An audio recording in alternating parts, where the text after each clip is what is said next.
안녕하세요. 다변수 스터디 더하다를 시작하도록 하겠습니다. 오늘이 이제 두 번째 시간이 될 것 같고요.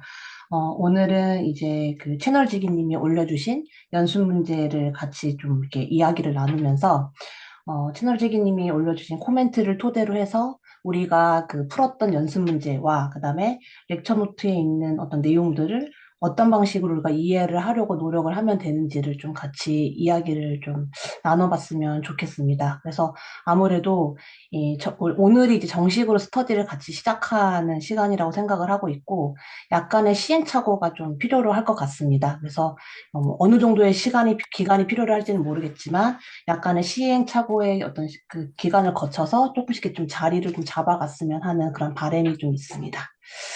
그럼 그냥 우선은 제가 사실은 제 거 연습 문제 풀어서 올리느라 다른 선생님들께서 올려주신 거를 미처 다 저도 확인을 못했습니다. 어떤 내용들을 어떻게 올려주셨는지를 확인을 못해가지고 우선 연습 문제 한 11개, 11개 문제를 풀면서 혹시 이런 거는 같이 스터디 시간에 좀 이야기를 해봤으면 좋겠다라는 그런 문제가 좀 있으셨는지 그런 거를 같이 좀 먼저 이야기를 해보면 어떨까라고 생각을 하고 있습니다. 그래서 이렇게 문제를 같이 뭐 이렇게 풀지는 않아, 지금 현재로 혹시 풀어야 되는 거면은 같이 이렇게 노트를 놓고 풀어도 상관은 없고요. 혹은 이제 그 문제를 풀면서 이런 이런 부분이 조금 뭐 좀 잘 모르겠다, 혹은 좀 이야기를 나눠봤으면 좋겠다, 혹시 이런 것들이 있었으면은 같이 좀 자유롭게 이야기를 나눠봤으면 좋겠습니다. 우선 저 같은 경우는 우선 푸는 거는 어떻게 풀었던 것 같습니다. 왜냐하면 이렇게 책을 참고로 해서 뭐 이렇게 문제를 풀기는 했는데 사실은 그 문제 6번서부터 제가 화면을 먼저 공유를 해드리면 어,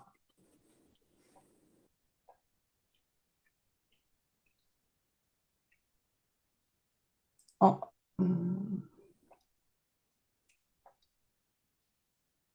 지금 화면에 이제 그 연습 문제 띄워져는 있거든요. 그래요? 네, 잠시만요. 그러면은 아, 내려보세요. 네. 죄송합니다. 제가 이 모든 게 서툽니다, 지금. 보이시죠? 네네, 보입니다. 예, 예. 여기서 우선은, 음, 저 같은 경우는 이제 문제를 이제 이렇게 계산을 하는 거는 이렇게 저렇게 어떻게 풀어냈었는데, 사실은 뭐 6번서부터는 이거가 이제 어떠한 내용을 이제 알아야 하는지에 대한 어떤 배경 지식이 없는 상태에서 그냥 이렇게 문제를 풀어내기만 했었기 때문에 먼저 뭐 삼각부등식만 해도 이 부분을 푸는 과정에서 그냥 알아야 되는 선행되어지는 내용들이 좀 필요로 했었던 것 같습니다. 근데 그 내용을 미처 다 알지 못한 상태에서 좀 문제를 풀었었고요. 뭐 뿐만 아니라 뭐 7번, 8번, 뭐 직교 판별, 뭐 투영 벡터, 뭐 단위 벡터, 뭐 이런 평행 벡터 판별하는 것 같은 것들이 뭐 어떤 식으로 문제를 풀어서 답을 유도해내는지까지는 이해가 되겠는데 실제로 이러한 과정들을 왜 하는 건지, 그러니까 이걸 해서 우리가 무엇을 하려고 하는지에 대한 어떤 이해가 지금 충분히 이루어지고 있지 않은 상태여서 약간 좀 이렇게 흩어져 있는 상태입니다. 저 같은 경우에는. 그래서 오늘 스터디 시간에 선생님들이랑 같이 좀 이러한 내용들을 좀 같이 이야기를 좀 나눠봤으면 합니다. 어, 잠시만요.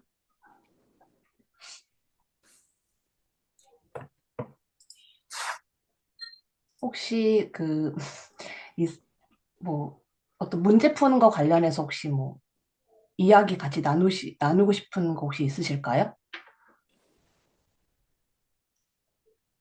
저는 문제는 풀어봤는데요. 예, 예.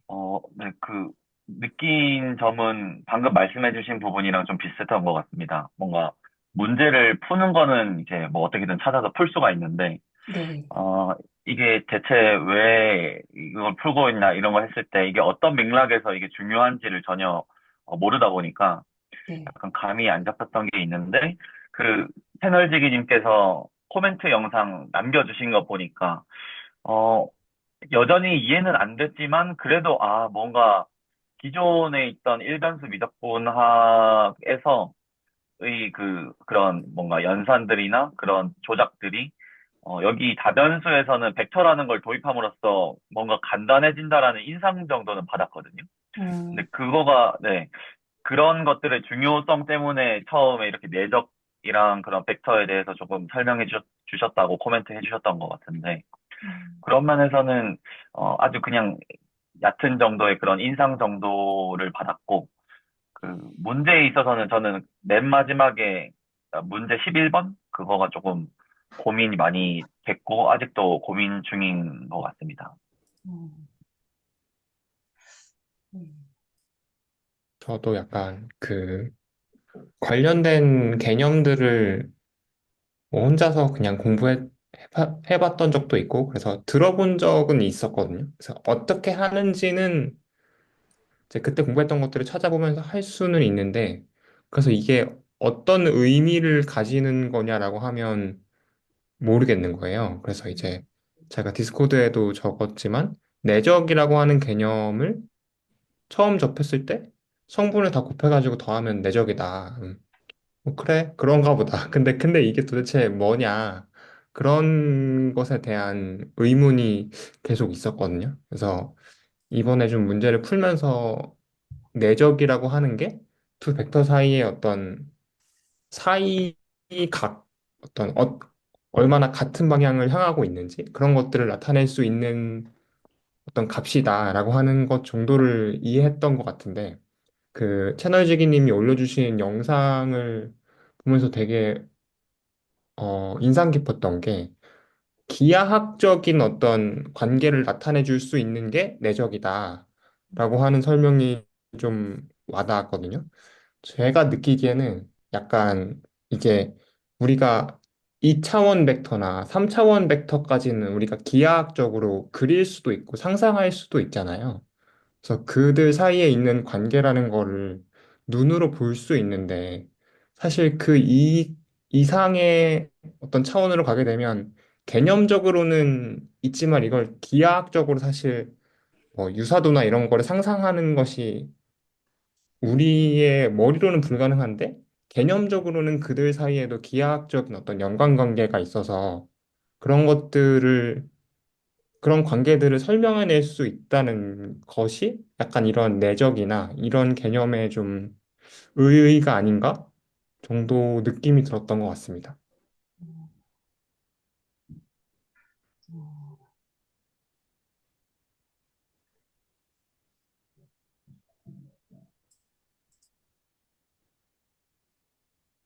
음. 저는 사실 그러니까 이런 선형대수를 이렇게 제대로, 그러니까 약간 부분적으로 필요로 하는 것만 이렇게 조금 뽑아서 공부를 했었던 상태인지라 사실 좀 이해가 가지 않는 부분이 좀 있습니다. 그러니까 어떤 부분이 이해가 좀 안 되냐면, 어, 그럼 결국에는 그 채널제기님이 올려주신 것처럼 결국에는 이런 어떤 그 내적들을 토대로 해서 이런 벡터들에다가 뭐 기하학적인 어떤 생명력을 불어넣는다라고 그렇게 표현을 해주셨는데, 이런 기하학적인 것들을 왜 계속 이렇게 봐야 되는 건지에 대한 그 이해도가 조금 떨어져서 제가 그래서 음, 네, 그런 부분이 조금 제가 계속 이해가 좀 되지가 않는 것 같습니다. 그래서 음, 음,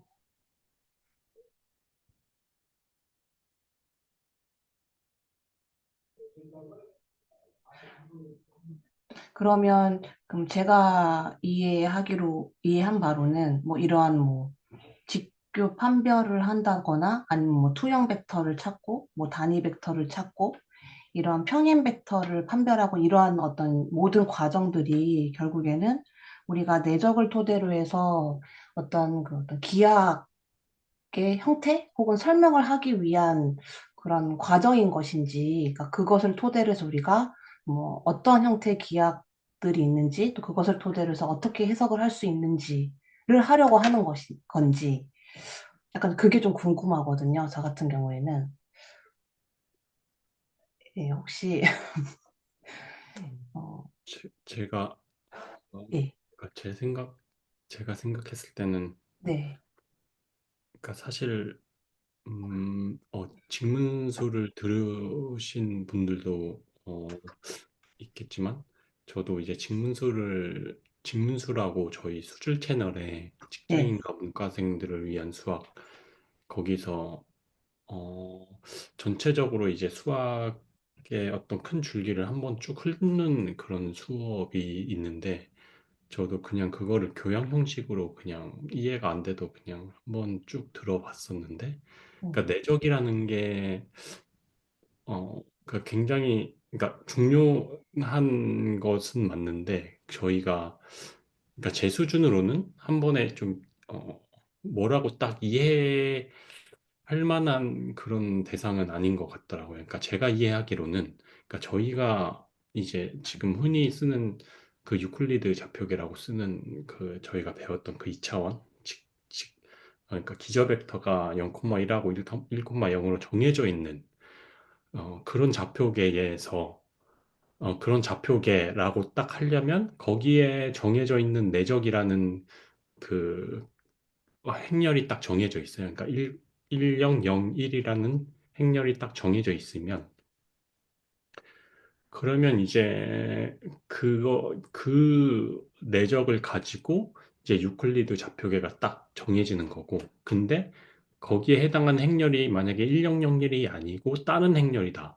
뭐 예를 들어서 뭐 1, 2, 3, 4 이런 행렬일 수도 있고 그런 행렬이면 저희가 지금까지 배웠던 유클리드 좌표계가 아닌 또 다른 뭐 비유클리드 그러니까 유클리드가 아닌 다른 좌표계로 변환이 되고 그런 어떤 그 세계관이 있더라고요, 수학에.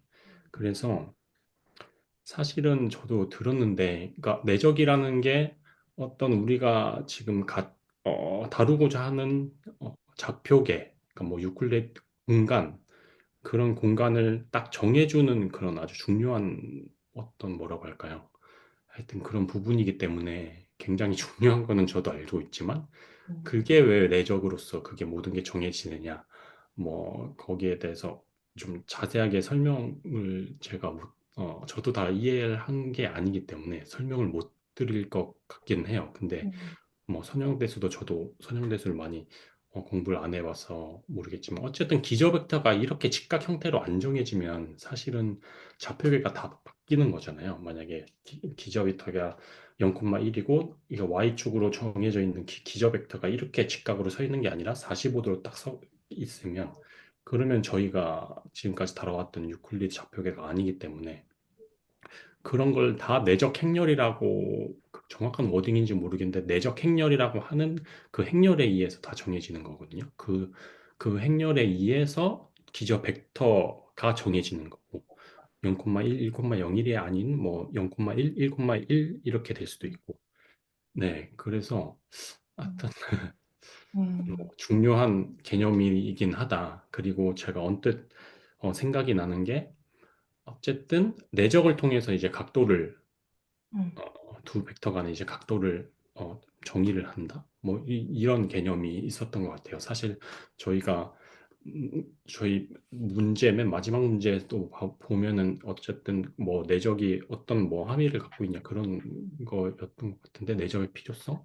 그러니까 어쨌든 내적이라는 거는 두 벡터를 가지고 한 벡터를 한 벡터에 이렇게 투영을 시키는 거잖아요, 직각으로. 그러면 원래 투영시키기 전에 이 벡터의 길이와 투영되고 난 그 벡터의 길이를 뭐 나누기를 해서 b를 계산해 보면 이 두 벡터의 방향이 얼마나 일치하는지에 대한 정보를 알 수 있으니까 그 정보를 가지고 어쨌든 내적을 가지고 두 벡터 사이의 각을 어, 뭐, 뭐 찾아낼 수 있다.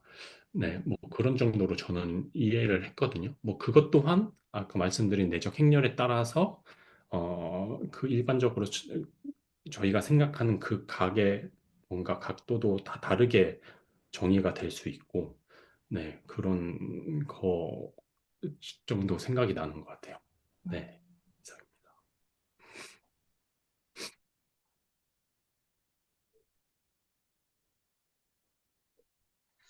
음,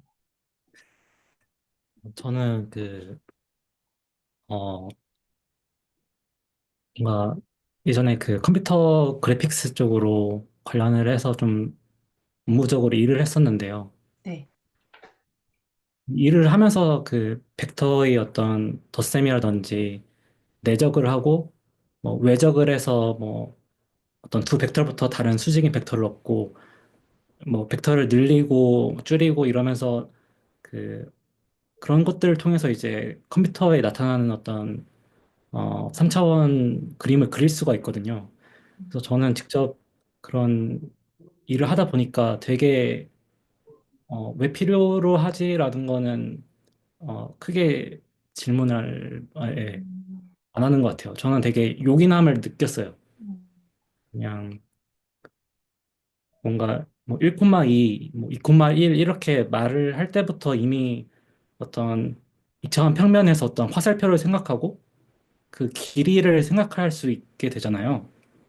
근데 그 길이라는 거를 내가 지금 어떻게 말할 수 있는 거지라고 생각을 하면은 어 일단은 뭔가 어떤 벡터가 주어졌을 때 길이를 결정지어주는 무언 어떤 매칭을 시켜주는 함수 그러니까 그 결정을 지어주는 게 있어야 되고 음, 그리고 어떤 두 개의 어떤 화살표 벡터가 있을 때 그 두 개 간의 어떤 관계를 말해줄 수 있는 게 무엇이 있냐라고 하면은 일단 그 두 개 간에 무엇이 있냐 그걸 답해줄 수 있는 게 있어야 된다고 생각하거든요.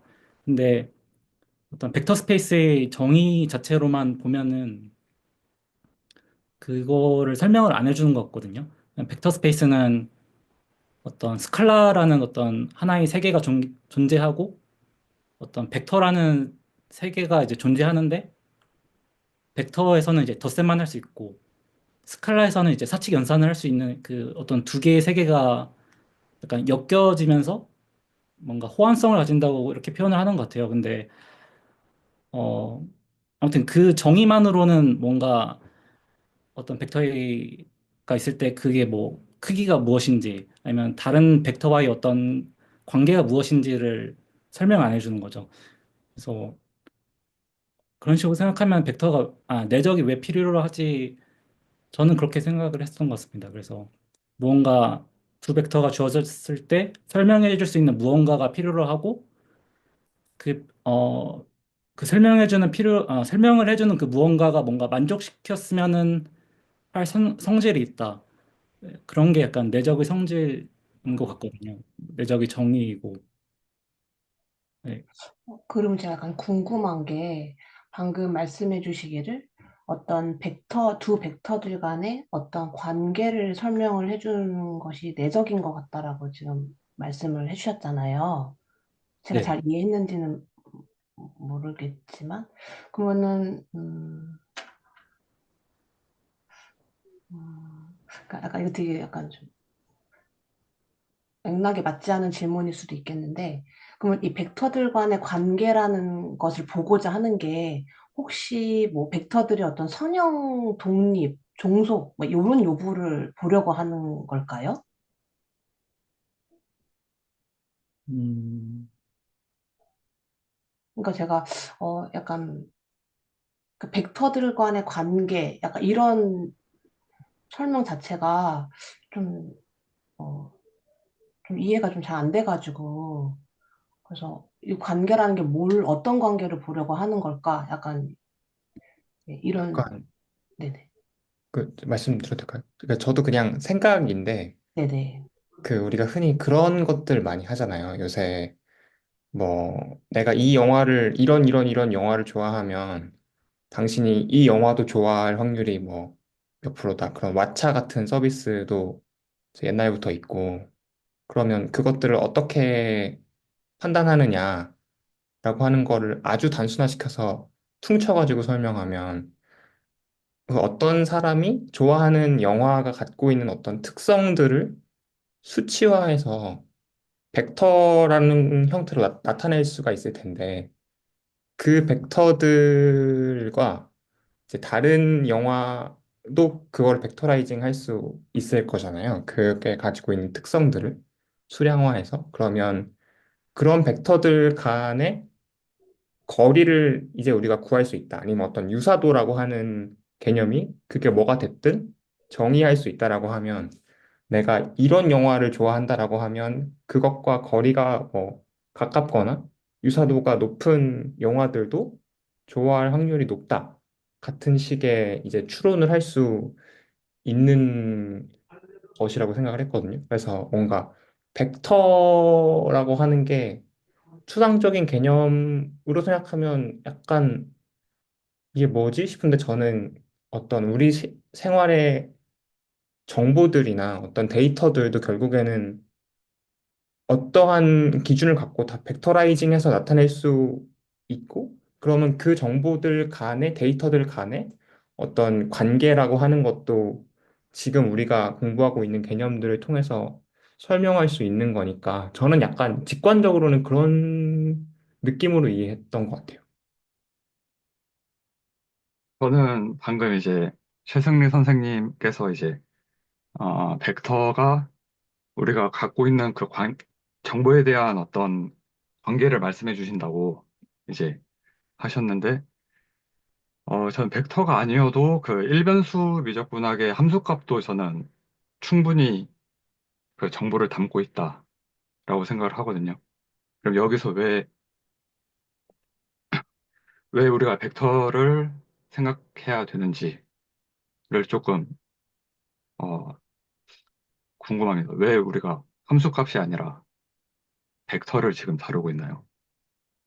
제가 이해하기로는 만약에 일변수의 어떤 함수값이라고 하면 x로 정해지는 y라고 하는 것이잖아요. 뭐 나이에 따라 정해지는 뭐 사망 확률인데 현실 세계는 나이만 갖고 사망 확률을 결정할 수 있는 거는 아니니까 그것들을 결정하는 이 복잡한 층위들이 있을 거고 그것들을 이제 수량화시켜서 나타내기 위한 어떤 방편으로 벡터를 사용할 수 있다. 벡터는 다차원의 정보를 표현할 수 있으니까요. 약간 결국은 저는 그 남성 선생님 말씀하신 것처럼 일변수의 함수값이나 벡터나 본질적으로는 뭐라고 해야 될까요? 같다라고 할 수 있을지 모르겠지만 그냥 모습이 다른 것이고 그것이 표현해낼 수 있는 어떤 층위를 이제 일반화한 것이 벡터가 아닌가 정도로 느끼긴 했습니다.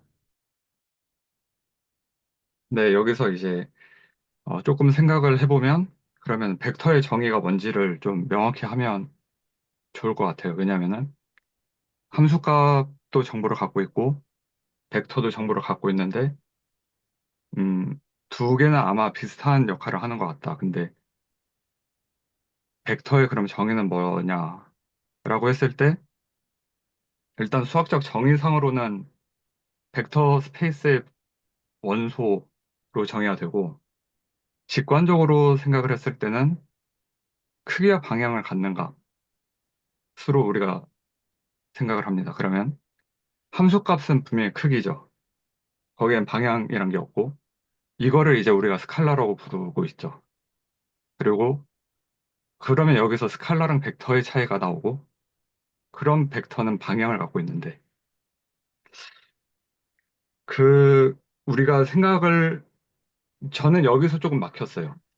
음. 왜냐면은 분명히 그 일변수에서도 방향을 우리가 고려를 한단 말이에요. 왜냐면은 평면을 갖고 있으니까 가로를 생각하고 세로를 생각해서 그 함수값도 사실은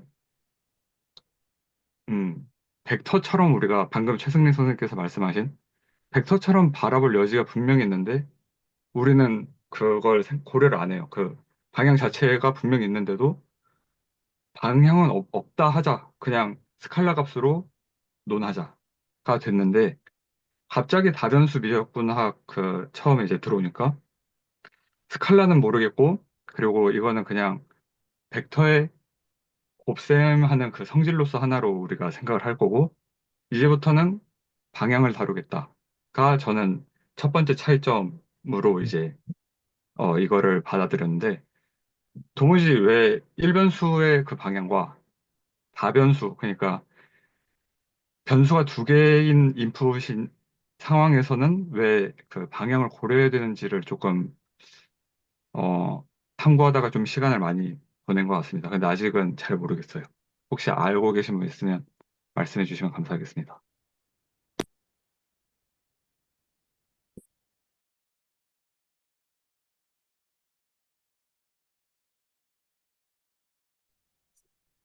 제 생각에는 그러니까 일변수 저희가 스터디를 했을 때는 일변수 미적 스터디를 했을 때는 사실 이제 뭐 미분을 한다 그러면 이 직선의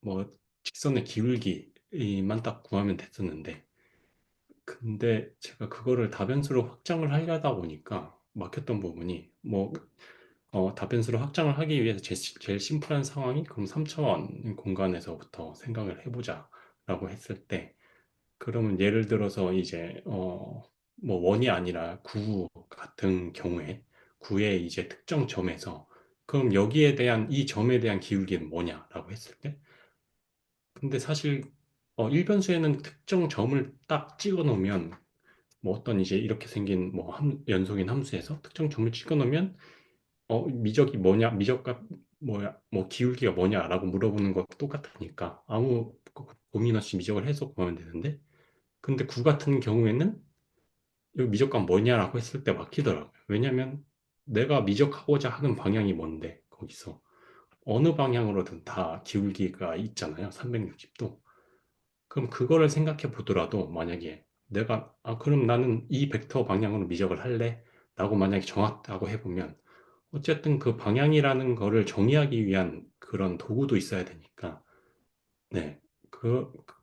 그러면 뭐 필요하겠네. 미적을 해야 되는 방향이 어느 방향인지는 모르겠지만, 만약에 그 방향을 정할 수 있다면, 그러면 방향을 정의할 수 있는 도구가 필요하겠다. 네. 일단, 이렇게 생각을 해도 되지 않을까. 홍성훈 선생님 말씀 듣다가 그 저번에 OT 때 최노지기님이 말씀하셨는지 아니면 그 채널에 다변수 미적 분학 레코드가 올라와 있는 게 있잖아요.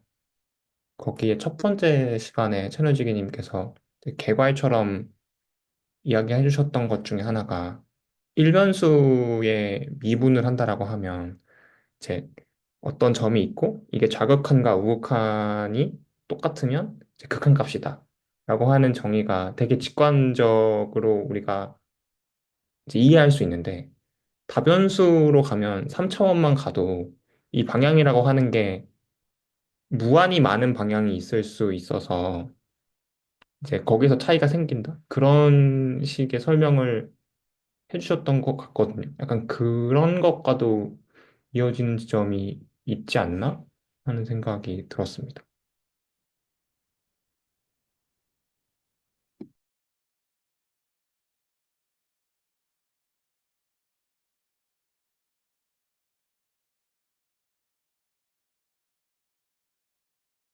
남승화 선생님께서 그 전에 말씀해 주신 게, 어, 왜 그 일변수 함수로 이제, 모든 걸 생각하지 않고 어떤 왜 굳이 벡터를 고려하냐 이런 질문이라고 봐도 될까요?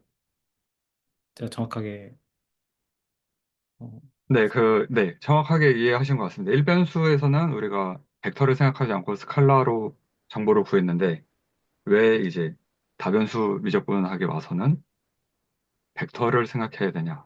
라고 했을 때, 이제 저는 잘은 모르겠다. 근데 이제 앞선 이제 홍성범 선생님, 최승래 선생님께서 이제 답변을 해주신 것을 들은 상태입니다. 어, 저는 그냥 뭔가 옛날에 이제는 뭐 물리학을 하는 사람이 이제 수학도 하고 그랬으니까 뭔가 물리하는 사람들이 뭔가 뭐 평면에 있는 그림 아니면 공간에 있는 어떤 물리적인 그런 걸 생각을 하면은 어떤 XY축이 있고 그런 거를 생각하잖아요.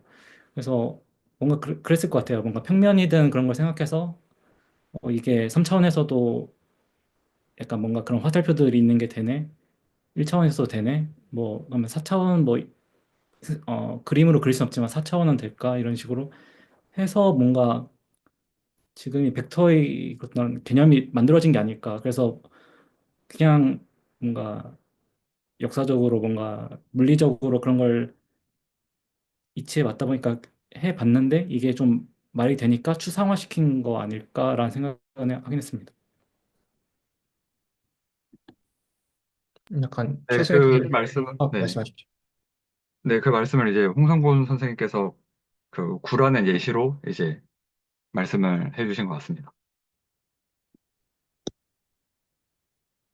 약간 최승희 선생님 말씀 듣다 보니까 그냥 이런 생각도 드는 게 일변수에서의 함수값이라고 하는 게 그냥 진짜 벡터가 아닌가 하는 생각도 들거든요. 예를 들어서 우리가 그러니까 크기와 방향을 가진다라는 정의에 있어서 방향이라고 하는 게 그러니까 없다가 생겼다라는 관점으로 볼 수도 있는데 예를 들어서 그냥 일직선, 수직선 상에서 이제 원점이 있을 때 1이랑 마이너스 1은 방향이 다르다고도 볼 수 있잖아요. 원점을 기준으로 하면. 그리고 이게 이제 2차원 수직선이 있을 때 1,1이랑 마이너스 1,1도 원점을 기준으로 하면 방향이 다르잖아요. 약간 그런 것들을 생각했을 때 어, 방향을 생각하는 것은 일변수 함수 값에서도 가능한 게 아닌가 하는 생각도 드는 것 같아요. 그래서 최승희 선생님이 말씀하신 것처럼 이제 물리학을 하던 사람들의 관점에서 그 방향이라고 하는 것을 음, 이제 일반화시킨 것인 것 같고 사실은 그 뭐 일변수의 함수값이나 이런 것에서도 방향을 정의하려면 정의할 수 있으니까 그러니까 어떻게 정의하느냐의 차이이지 않나 하는 생각도 드는 것 같습니다. 맞는지는 모르겠습니다.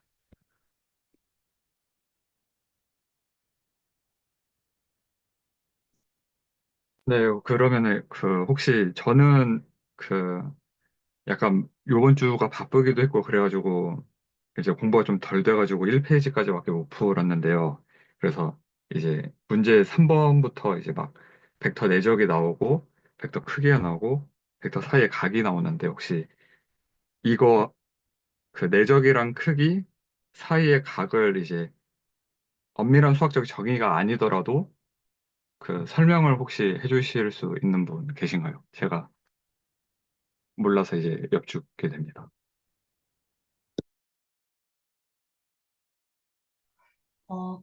채널지기님께서 그 코멘트 영상에서 이제 말씀을 해주신 내용이 있는데, 이런 뭐 벡터 크기나 벡터 사이의 각이 모두 이 벡터, 그러니까 내적의 특징이라고 이제 말씀을 이제 해주셨습니다. 그래서 결국에는 우리가 이 연습 문제를 풀 때 이렇게 순차적으로 뭐 어떤 그 벡터들의 기본 연산서부터 출발을 해서 내적을 어떻게 구하고 크기, 그 다음에 사이, 벡터들의 사이각, 이러한 것들을 이제 도출하는 과정에서 결국에는 뭐 벡터의 크기나 아니면은 이 벡터 사이의 각을 구할 때 식이 있더라고요. 저도 이제 이번에 하면서 처음 이제 보기는 했는데, 그러한 특히 뭐 벡터 사이 각 같은 경우에는 구할 때에 내적이랑 그 다음에 그 벡터의 크기에 대한 정보를 알아야지 벡터 사이의 각을 이제 도출할 수 있는 그런 문제였었습니다. 그래서 저도 사실은 이 문제를 풀면서 뭔가 이렇게 개념이 뭔가 연결된다는 느낌을 조금 받았거든요. 그래서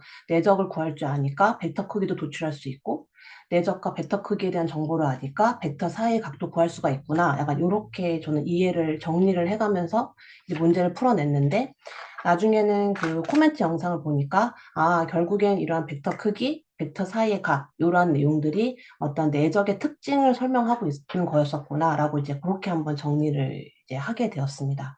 그래서 거기까지 정리가 됐는데 그 뒤에 있는 뭐 삼각부등식 뭐 이런 거는 이제 정리가 또 안 되기 시작을 하는 거예요. 얘는 왜 튀어나왔지? 약간 이런 그 질문이 이제 시작이 되면서 저도 이제 거기까지는 정리가 된 상황입니다. 그래서 네, 네. 이게 그 이제 어 약간 이제 다변수 미적분학 더하다 시간은 이제 정미경 선생님께서 리딩을 하고 계시는 상황이라서 그 약간 그 방향성을 조금 그 이게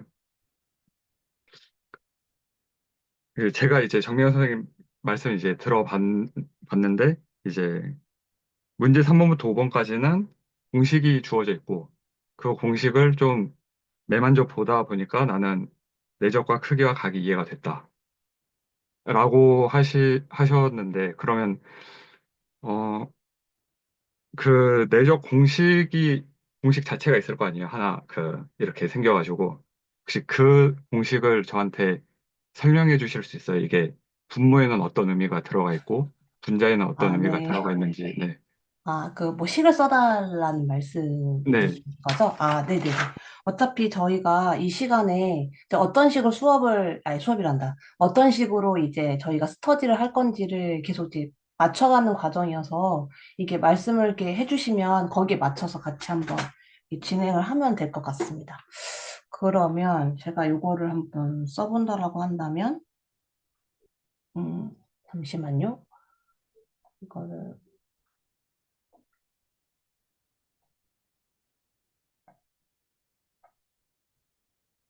어, 얘를 혹시 그 선생님들 화면상에 노트가 보이시나요? 안 보이시죠? 네, 네, 처음이니까 천천히 네, 하셔도 좋을 것 같습니다. 네, 제가 약간 익숙치가 않아서 약간 좀 약간의 시행착오가 좀 있을 것 같긴 하지만 차분하게 한번 진행을 해보도록 하겠습니다.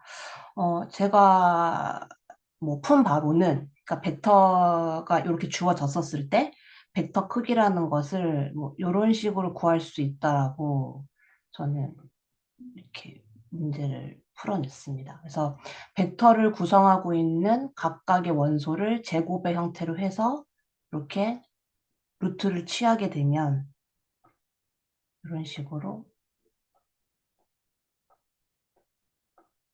여기를 계산을 하게 되면 이러한 결과값이 나오게 된다. 이게 이제 벡터의 크기를 구하는 어떤 식이라고 그렇게 설명이 되어져 있어서 예, 저는 그렇게 이제 이해를 하고 있습니다. 예. 그러니까 저도 뭐 제가 뭐 원래 알고 있었던 건 아니고요. 저도 좀 공부를 해가지고 이제 안 거라서 그래서 그렇게 이제 알고 있는 상태고 그 다음에 네, 뭐 잠시만요. 네네네네네 너무 많은 걸 하지 말고 이제 네네 스텝 하나씩 아 좋을 것 같아요. 혹시 이거 보고 네. 이거는 죄송하지만 다른 그 스터디원 분들은 이제 그 잠깐 말씀 안 해주셨으면 좋겠습니다. 왜냐하면 이게 제가 제 그 순수한 의도는 그거부터 밝히고 시작할게요. 그러니까 공식에만 대입을 하는 수학을 할 수도 있어요. 근데 이게 만약에 정미경 선생님 목적이 그쪽이라면 저는 별로 얘기할 게 없거든요. 왜냐면은 그 제가 생각하는 수학은 공식을 만들어내는 수학을 해야 저는 제가 이해가 돼가지고 좀 느려도 저는 그쪽으로 하고 싶은데 어 일단은 오늘은 제가 좀 참석을 했고 이제 이 방향성에 대해서는 약간 정민호 선생님께서 한번 고려를 해주셨으면 좋겠어요. 그래서 물론 제 그 속도를 더하다 시간에 맞추겠다 이런 얘기는 절대 아니고요. 그냥 이렇게 생각하는 사람들도 있다. 그러니까 저 정도 스피드도 있다라고 생각을 해주시면 저는 이거를 지금 안 보고 왔거든요. 근데 지금 정미경 선생님께서 크기를 보여주셨는데 저는 이걸 보자마자 중학교 2학년 때 봤던 게 떠올라요. 그래가지고 혹시 그런 게 보이시는지 한번 정미경 선생님께 여쭙고 싶습니다. 아니요. 저는 중학교 때, 고등학교 때 뭐 배웠던 수학적 내용은 사실 기억은 나지는 않고요. 예, 그냥 예, 그런 기억까지는 전혀 없는 예, 상태입니다. 네, 그러면요. 루트 지금 두 번째 항, 네 번째 항 있잖아요. 이렇게 예, 아, 아, 뭐, 네. 여기요? 네, 그거 하나하고 네 번째 O 써 있잖아요. 예, 예, 예. 네, 그거 두 개를 한번 제곱을 해보시겠어요? 이거랑 이걸 제곱을 하라고요? 네, 네.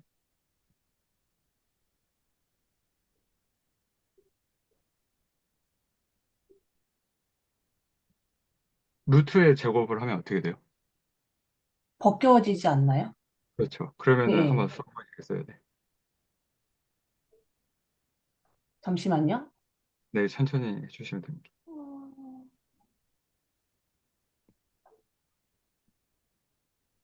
이쪽은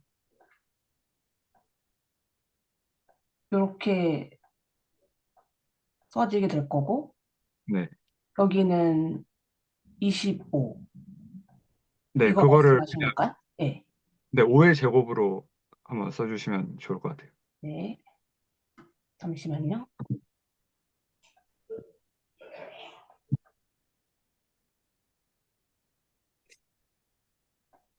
네.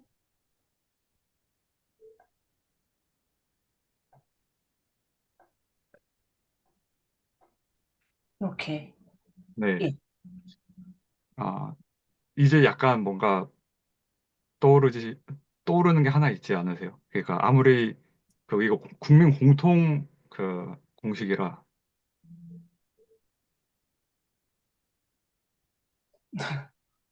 A제곱 더하기 B제곱은 C제곱이다라는 피타고라스라고 여기 써주셨네요. 오지 선생님께서. 네네. 아, 써주셨고. 예. 네. 벡터 크기를 피타고라스로 구하네요. 지금 보니까. 네네. 네. 그, 그러면 저는 좀 이해가 좀 될 것 같거든요. 왜냐면은 3,4라고 했을 때, 그, 우리가 3은 이제 정의역에 생각하는 거고, 4는 이제 치역에서 생각하는 거라서, X축에서 3 가고, Y축에서 4 간 화살표가 있다면, 걔는 3이랑 4니까 직각삼각형이 눈에 그려지고, 그거에 대한 빗변을 구하는 거랑, 벡터의 크기를 구하는 거랑 같구나. 저는, 음, 네, 이렇게 이해를 하게 되네요. 음. 그래서 이런 식의 이해를 해보시는 쪽은 어떠신지 한번 여쭤보고 싶어가지고, 네, 말하게 예, 됩니다. 저는 네, 그런 식으로 이제 이해를 이제 하는 거는 저도 선호하고 있는데, 네, 문제는 지금 남승아 선생님께서는 그게 딱 눈에 좀 들어오셨잖아요. 그러니까 저는 그게 전혀 훈련이 안 돼 있는 상태이다 보니까, 솔직히 말씀드리면 눈에 들어오지가 않는 거예요. 그러니까는 음, 근데 연습은 이제 저도 이제 할 생각은 있습니다. 그래서 어쨌든 저희가 이렇게 모여서 하는 게 단순히 뭐 공식을 외워서 이거를 문제를 풀려고 다 같이 모여 있는 게 아니기 때문에 그거는 그냥 혼자서도 충분히 할 수 있는 부분이라고 생각을 해서 저는 사실 방금 남승아 선생님께서 이렇게 접근해주는 방식을 저도 사실은 너무 하고 싶거든요. 그걸 딱 보면서 단순히 그냥 이건 이거야. 이게 아니라 그걸 보면서 이거는 뭐 피타고라스 정리의 토대로 해서 벡터 크기를 구하고 있구나. 약간 이런 식으로 저도 이제 좀 이해를 좀 하고 싶은데 솔직히 말씀드리면 전혀 그게 훈련이 되어 있지 않다 보니까 눈에 들어오지는 않은 상태입니다. 사실은. 근데 저도 그렇게 해보려고 이제 노력을 한번 해보도록 하겠습니다. 그러니까 뭐 아마도 이번 주 지나고 나면 그 채널제기님께서 아마 문제를 또 올려주실 것 같은데요. 그거 문제를 풀 때는 제가 사실 이번에 풀 때는 그런 식의 관점으로 문제를 풀지는 않았었기 때문에 전혀 그걸 고려하지는 못했었습니다. 근데 두 번째 이제 문제를 내주시면 저도 한번 남승아 선생님께서 접근하신 방식대로 한번 문제를 풀어보도록 하겠습니다. 네, 그러면은 네, 자연스럽게 그 내적으로 올라가면 각을 먼저 내려가는 게 하는 게 아니고. 좋나요? 네네? 네, 네. 벡터 사이에 각을 하는 게 좋나요? 혹시 벡터 내적을 하는 게 좋나요? 혹시 저는, 풀어보신, 저희는 네, 사실 다 문제 봐도 되는 거라서 이거 네, 사실 다른 선생님들도 다 네, 괜찮으시면 근데 의견을 좀 순차적으로 듣고 싶어요. 네, 네, 왜냐면은 네. 내적하기 전에 벡터 크기를 먼저 말씀해 주신 게 이게 되게 좋은 방향, 순서라고 생각을 하거든요. 왜냐하면 음, 크기랑 각을 통해서 우리가 내적을 논한다고 저는 안 보고 와서 잘 모르는데, 네. 네네. 예, 맞습니다. 혹시, 네. 그래서 그러면 벡터 사이의 각을 한번 네, 한번 저희가 살펴볼까요, 한번? 보면 좋을 것 같아요. 예. 네. 예. 이것 또한 제가 그 약간 이게 직관적으로 이렇게 바라보지 않은 거라서 혹시 약간 조금 그게 있어도 이해를 해주시면 좀 감사하겠습니다. 이거 같이 내려가네요. 잠시만요. 음,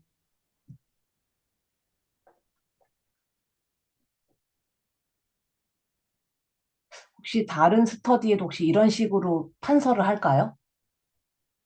이렇게 이런 식으로 할까요? 괜찮으신 네, 거죠? 괜찮아요. 네. 네, 괜찮습니다. 네.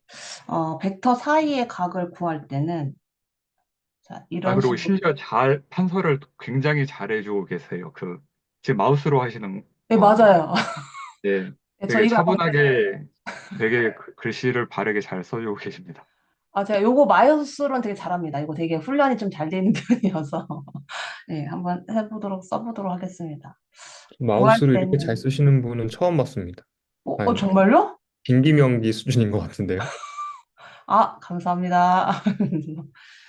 자, 어, 이렇게 식이 있다라고 하는데, 저는 이 문제를 보면서, 벡터 사이의 각을 구할 때는 적어도 두 개의 정보가 필요하구나. 내적이라는 정보가 필요하고, 그 다음에 각각의 그 벡터에 대한 그 크기에 대한 정보가 있어야지만 벡터 사이의 각을 도출할 수가 있는 거구나. 요렇게 그 정도까지는 이제 머릿속으로 정리를 하고 이제 문제를 풀었었습니다. 그래서, 이 문제가 결국엔 5번 같은 경우에는 3번과 4번을 풀어야지만 풀 수 있는 문제였구나. 약간 요렇게 이제 그 정도까지만 정리를 하고 이제 문제를 이제 풀었었습니다. 그러면 이걸 한번 풀어볼까요, 제가? 아, 제가 몰랐는데 그럼 3번이랑 4번을 풀어야 5번을 풀 수가 예, 있어요? 맞습니다. 예, 네. 예, 그러면은 3번을 해야 될 것 같아요. 그래서 저 내적을 예. 몰라가지고. 네. 예, 그러니까는 원래는 저도 순서를 이렇게 3, 4 풀고, 그 다음에 5번이 되는 거구나라고 알았는데, 나중에 그 코멘트 영상, 채널지기님 그 코멘트 영상을 보니까, 이 벡터 크기와 벡터 사이의 각이 결국엔 내적의 특징이다라고 말씀을 해주셨어가지고, 그렇게 저는 이게 정리를 이제 했었던 거였거든요. 네. 그러면 내적을 먼저 한번 풀어보도록 하겠습니다. 내적은 두 개의 벡터가 주어졌었을 때, 이렇게 각 벡터의 원소들을 순차적으로 곱해서 더해주면 된다라고 그렇게 나와 있었습니다. 그래서 이런 식으로 이렇게 계산을 하게 되면 결과값이 이제 0이라는 결과가 이제 나오게 되었습니다. 그래서 사실은 저는 이 내적이라는 거를 어디서 사실 처음 이렇게 살펴봤었었냐면 제가 이제 경제수학 책을 이제 보고 있는데, 그 경제수학 책에서 이제 행렬의 곱을 설명을 할 때 이 내적이라는 개념이 이제 등장을 하게 되더라고요. 그래서 결국에는 행렬 곱이라는 것이 어떠한 행과 어떠한 열을 이렇게 곱하는 형태로 이제 우리가 그 행렬의 곱을 계산해 낼 건데, 결국에는 그런 어떠한 행과 어떠한 열을 곱하는 요 과정이 결국에는 내적으로서 설명이 되어지게 된다라고 이렇게 설명이 되어 있어서 사실 저는 11번의 문제를 처음에 답을 생각을 할 때에는 이 내적의 필요성이라는 것이 행렬에 고불하기 위해서 이 내적이 필요한 건가? 이렇게 생각을 사실은 했었습니다. 되게 단순하게 생각을 했었었는데 나중에 책을 막 이렇게 찾아보니까 이 내적이라는 것이 결국에는 이런 어떤 벡터들 사이의 값, 그다음 벡터의 크기, 어떤 고러한 것들에 의해서 이게 필요한 거구나라는 것을 뒤늦게 좀 알게 된 편이었었어가지고, 그래서 저는 사실 이 내적 구하는 거는 이렇게 그냥 식으로 구하는 걸로만 이제 알고 있는 상태, 그 정도로만 이해를 하고 있었습니다. 네, 그러면은 네네, 내적 그 정의가 이제 두 가지를 찾아볼 수가 있는데, 첫 네, 번째로는 이제 방금 보여주신 건 이제 대수적으로 정의를 한 거거든요. 그래가지고 네, 벡터가 좌표로 표현될 때 이렇게 리스트 지금 A라는 리스트가 쫙 있고 B라는 리스트가 쫙 있을 때 그것들을 이제 첫 번째, 두 번째, 세 번째를 각각 곱한 다음에 더한다. 라고 이제 대수적 정의는 써져 있고 네. 그 이게 기하학적 정의가 또 있대요. 음, 저는 전혀 모르는데 혹시 한번 적어 주실 수 있나요? 그 아, 제가요? 기하학적 정의를. 네. 예. A 곱하기 B라고 표현하면 A 곱하기 B는 네, 방금 벡터 크기 A 이렇게 괄호 이렇게 네, 그렇게 A 하고 곱하기 그리고 B도 그렇게 벡터 크기로 하고 그 다음에 코사인 세타로 이제 그 이야기를 하고 있고 이거는 지금 방금 맨 밑에 써주신 거랑 식이 같네요. 음, 아, 이거, 저 이거 그 11번 문제를 풀 때 제가 이거 이렇게 썼었거든요. 그 내적의 필요성을 쓸 때 저는 여기다 고불하지 않고 이제 내적의 기호를 이제 사용을 하긴 했는데 이게 막 이렇게 책을 막 찾아보니까 방금 남승아 선생님이 말씀해 주신 것처럼 이걸 이렇게 기하학적으로 설명을 할 수가 있다라고 하더라고요. 이렇게 우리가 3차원 공간에서 한번 생각을 해본다라고 한다면 이렇게 있고 그다음에 우리가 어떤 임의의 어떤 벡터를 제가 지금 약간 좀 이렇게 그리긴 했지만 그리게 되고 그러니까 벡터 A, 벡터 B 요 사이에 벡터들 간의 어떤 그 각도가 있으면 여기가 바로 A-B 라고 이렇게 표기가 되어져 있더라고요. 그래서 요거를 방금 남승아 선생님께서 말씀해 주신 요 식을 우리가 기하학적으로 설명해 본다라고 한다면 이러한 형태로 이제 설명이 되어지더라. 라는 것을 저도 이제 책을 통해서 이제 확인을 이제 했었습니다. 그래서 저는 이제 이거를 좀 잘못 오해를 좀 했었어요. 어떻게 이해를 했냐면 저는 이 A-B를 보는 순간 이 선형결합이라는 생각이 딱 순간 들었던 거예요. 그래서 벡터 A와 벡터 B의 선형결합으로서 이렇게 설명이 되어지게 되는구나. 그래서 내적의 필요성이라는 것은 결국에는 이렇게 두 벡터들의 선형결합으로 설명이 되어질 수가 있는 것이고 그것을 어떤 하나의 스칼라로 표현을 할 수가 있는 거다. 그래서 이러한 맥락으로 내적이 필요하다라고 설명을 할 수 있나 보다라고 저는 그렇게 이제 이해를 이제 하고 있었었는데 근데 그거는 제가 잘못 이해를 하고 있었던 것 같습니다. 나중에 그 채널지기님이 그 코멘트 영상을 올려주신 거 보니까 제가 좀 잘못 이해한 게 아닌가. 또 뭔가 해주신 말씀이 얼추 저는 맞는 좀 생각이라고 들거든요. 아, 그래요? A-B 선형 결합이고 아, 내적도 뭔가 비슷한 성질, 그러니까 뭔가 방금 해주셨던 말씀이 뭐 정확하게 뭐는 모르겠지만 얼추 저는 맞다고 생각을 해서. 아. 네, 그래서 저 그게 조금 재밌었었거든요. 도리어 다른 거는 그냥 계산을 하는 거였지만, 11번의 문제를 풀면서, 이걸 또 이런 식으로 설명이 되어지네? 약간 그런 게 좀 있었어서, 그래서, 저는, 네, 그렇게 이제 이해를 이제 하고 있었습니다. 이게 관련해서 그러니까 어떤 개념이 먼저 나오고 그 뭐 예를 들어서 이제 우리가 뭐 고등학교 때 코사인 법칙 이런 것들도 배우는데 뭐 삼각형의 한 변의 길이는 나머지 두 변의 길이와 그 사이의 각으로 알 수 있다. 어, 뭐 그런 것들을 이제 배우잖아요. 근데 음, 그런 것이 이런 벡터와 벡터 사이의 내적 그리고 각이라고 하는 개념에서 파생된 건지 아니면 그렇게 그 기하학적으로 우리가 직관적으로 아는 것을 일반화시킨 게 이런 벡터인지는 잘 모르겠으나 음, 저는 이제 그런 것들이랑 연결했을 때 지금 이 내적이라고 하는 거를 말씀하신 것처럼 대수적으로도 정의할 수 있고 기하학적으로도 정의할 수 있잖아요. 네, 근데 그 두 맞습니다. 개가 같은 값이란 말이죠.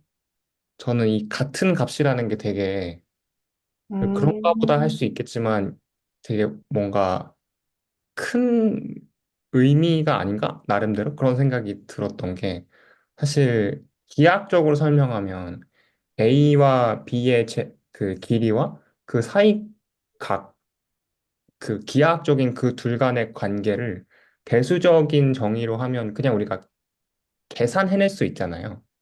그러니까 음, 그것이 어떤 도구로서의 가치를 가지는 게 아닌가 하는 생각이 들었던 것 같아요. 그러니까 우리가 그 둘 사이에 기하학적인 어떤 관계라는 것이 있을 수 있는데 벡터가 그거를 우리가 그냥 2차원, 3차원은 우리가 각도기를 들고 재면 되는데 음, 우리가 그 이상의 어떤 벡터 차원의 벡터들 사이에서도 그런 관계를 어떻게 구할 수 있냐라고 했을 때 그 내적이라는 값이랑 각 성분을 곱해서 더하는 내적이라는 값이 동일하다라고 하는 것에서부터 우리가 아무리 많은 차원의 벡터가 있더라도 그냥 그렇게 계산을 하면 그들 사이의 관계를 구할 수가 있는 거죠. 저는 음, 약간 그게 좀, 어, 꽤 의미가 크지 않을까 정도의 느낌을 받았던 것 음, 같아요. 음, 저도 그 방금 최승리 선생님께서 말씀해주신 부분에 대해서 계속 고민하고 있었던 부분이 바로 저 지점인데요. 그 관계라고 했을 때 뭐 여러 가지 관계의 정의가 있겠지만 대체 두 가지의 벡터가 주어졌을 때 이 두 가지 벡터의 관계가 뭘까에 대해서도 조금 고민이 되더라고요.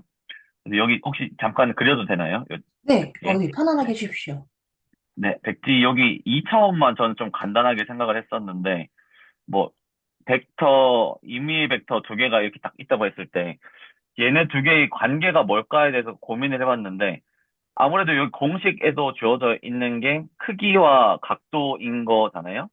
그래서 크기는 아직 제가 생각을 많이 못 해봤는데 각도에 대해서는 좀 생각을 해본 게 결국에 이 두 벡터가 이루는 각도가 여기 방향이 하나가 있을 거고 뭐 반대로도 있을 수가 있는데 반대는 일단 제끼고 여기 사이 각을 먼저 한번 본다고 하면 얘네 두 개의 이 벡터 두 개의 관계를 이 각도로 정의한다고 하면 얘네들을 예를 들어서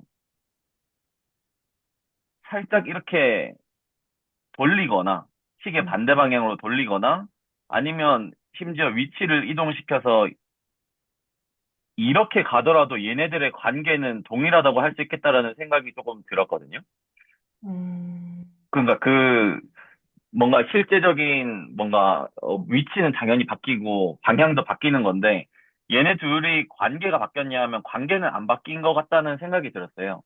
그래서 그런 면에서는 요거 그 벡터 간의 관계 또는 그 벡터가 이루는 각도라는 게 뭔가 그 벡터의 위치나 현재 바라보고 있는 방향을 조금 뭐 몇 도 뒤틀든 아니든 안 바뀌는 성질이 아닐까라는 생각이 들었고 그런 음, 면에서는 다시 한번 이제 그려보면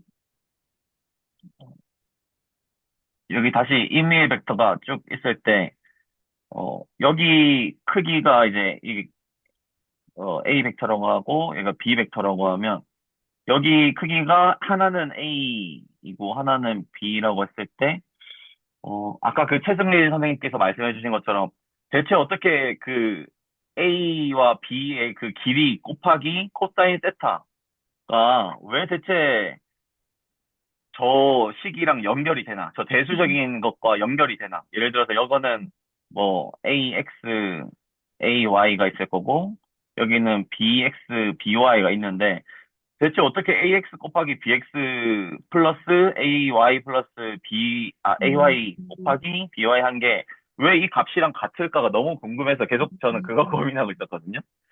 근데 음, 여전히 저는 답을 못 내렸고 대체 왜 물론 뭐 찾아보면 나올 수는 있겠지만 계속 고민을 하고 있는데 그래서 음, 정말 지금 너무 약간 뻘소리 같지만 다양한 시도를 많이 했어요. 음, 요 A, B의 X 원소를 곱한 것과 Y 원소를 곱한 거가 뭘까 이런 고민을 하다가 결국에는 여기 이렇게 수선의 발을 내린 게 이제 투형이었나요? 네, 사형이었나요? 사형하는 거라고 들었는데, 그렇게 했을 때 이 요만큼의 길이가 여기 있는 세타와 코사인, 그리고 요 빗변의 길이를 이용한 이 직각삼각형을 이용해서 코사인 세타 곱하기 A 크기 이렇게 되는 거잖아요. 네.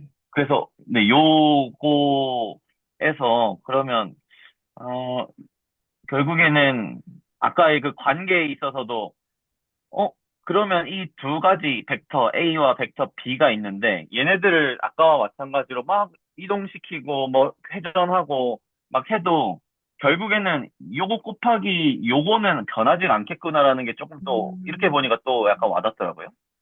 음, 그러니까 어떻게 보면 두 가지 벡터가 아무렇게나 주어져도 걔네들의 관계는 어떻게 하든만 변하지 않는다는 게 저 식에서 보니까 조금 더 이해가 잘 되는 것 같다는 일단 생각이 들었고 다른 거 한 가지는 여기 X 성분과 Y 성분을 곱한 게 뭔가 기하학적으로는 저 넓이, 직사각형의 넓이도 좀 해석할 수 없을까라는 시도를 했었는데 답을 못 내었거든요. 결국에 이게 A라는 거를 하나의 AX라는 거를 하나의 그 변으로 두고 예를 들어서 6가지의 변이죠. 그 다음에 BX가 6가지의 변이면 얘를 이 Y축으로 올려서 BX를 여기다가 잡는다고 하면 요만큼의 사각형과 AY를 또 한번 사각형 뭐 적당히 이렇게 잡고 그다음 BY도 적당히 그냥 X 쪽으로 옮겨가지고 BY를 잡는다 했을 때 이 사각형의 합과 어떻게 보면 저희가 여기 공식에서 주어졌던 이 부분과 연결시킬 수 없나라는 생각도 막 했었는데 여기는 아직 그냥 제가 시도하고 있던 거였고 그 음, 이전 단계에서 결국에 저도 궁금했던 거는 대체 어떻게 요 두 가지가 이어지나가 저는 제일 궁금해서 음, 계속 그거를 좀 오래 붙잡고 있었던 것 같아요. 음,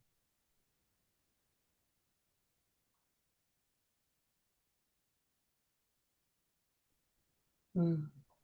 네, 맞는 것 같습니다. 지금 가만히 생각을 해보니, 진짜 이게 왜 대수적으로 풀었을 때 나오는 그 결과와 기하학적으로 설명했었을 때 저것이 왜 같다라고 우리가 설명할 수가 있는가. 음, 그렇고 오디오 오디오 선생님께서 선생님, 예. 손을 들으셨습니다. 죄송합니다. 제가 못 봤습니다. 예. 아, 네. 저기, 제가 혹시 화면 공유를 한번 해도 괜찮을까요? 예, 예, 자유롭게 해주십시오. 아, 네. 그러면은,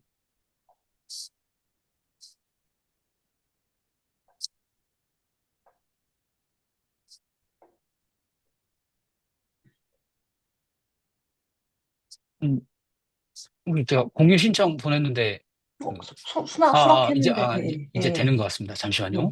예, 예.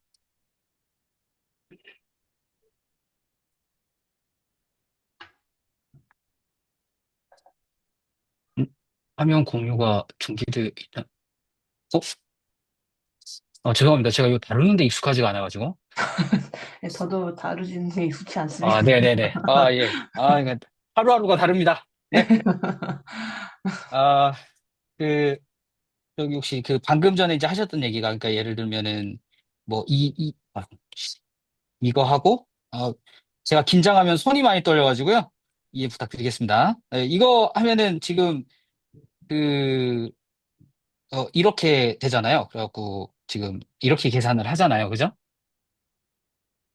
네, 맞습니다. 네. 근데 지금 이거 하고, 그 다음에 루트 5 곱하기, 루트 10 곱하기, 코사인, 지금 저게 지금 몇 돈지는 모르니까 그냥, 예, 이거 하면은 이게 지금 5가 나온다는 거 하고, 그죠? 네, 맞습니다.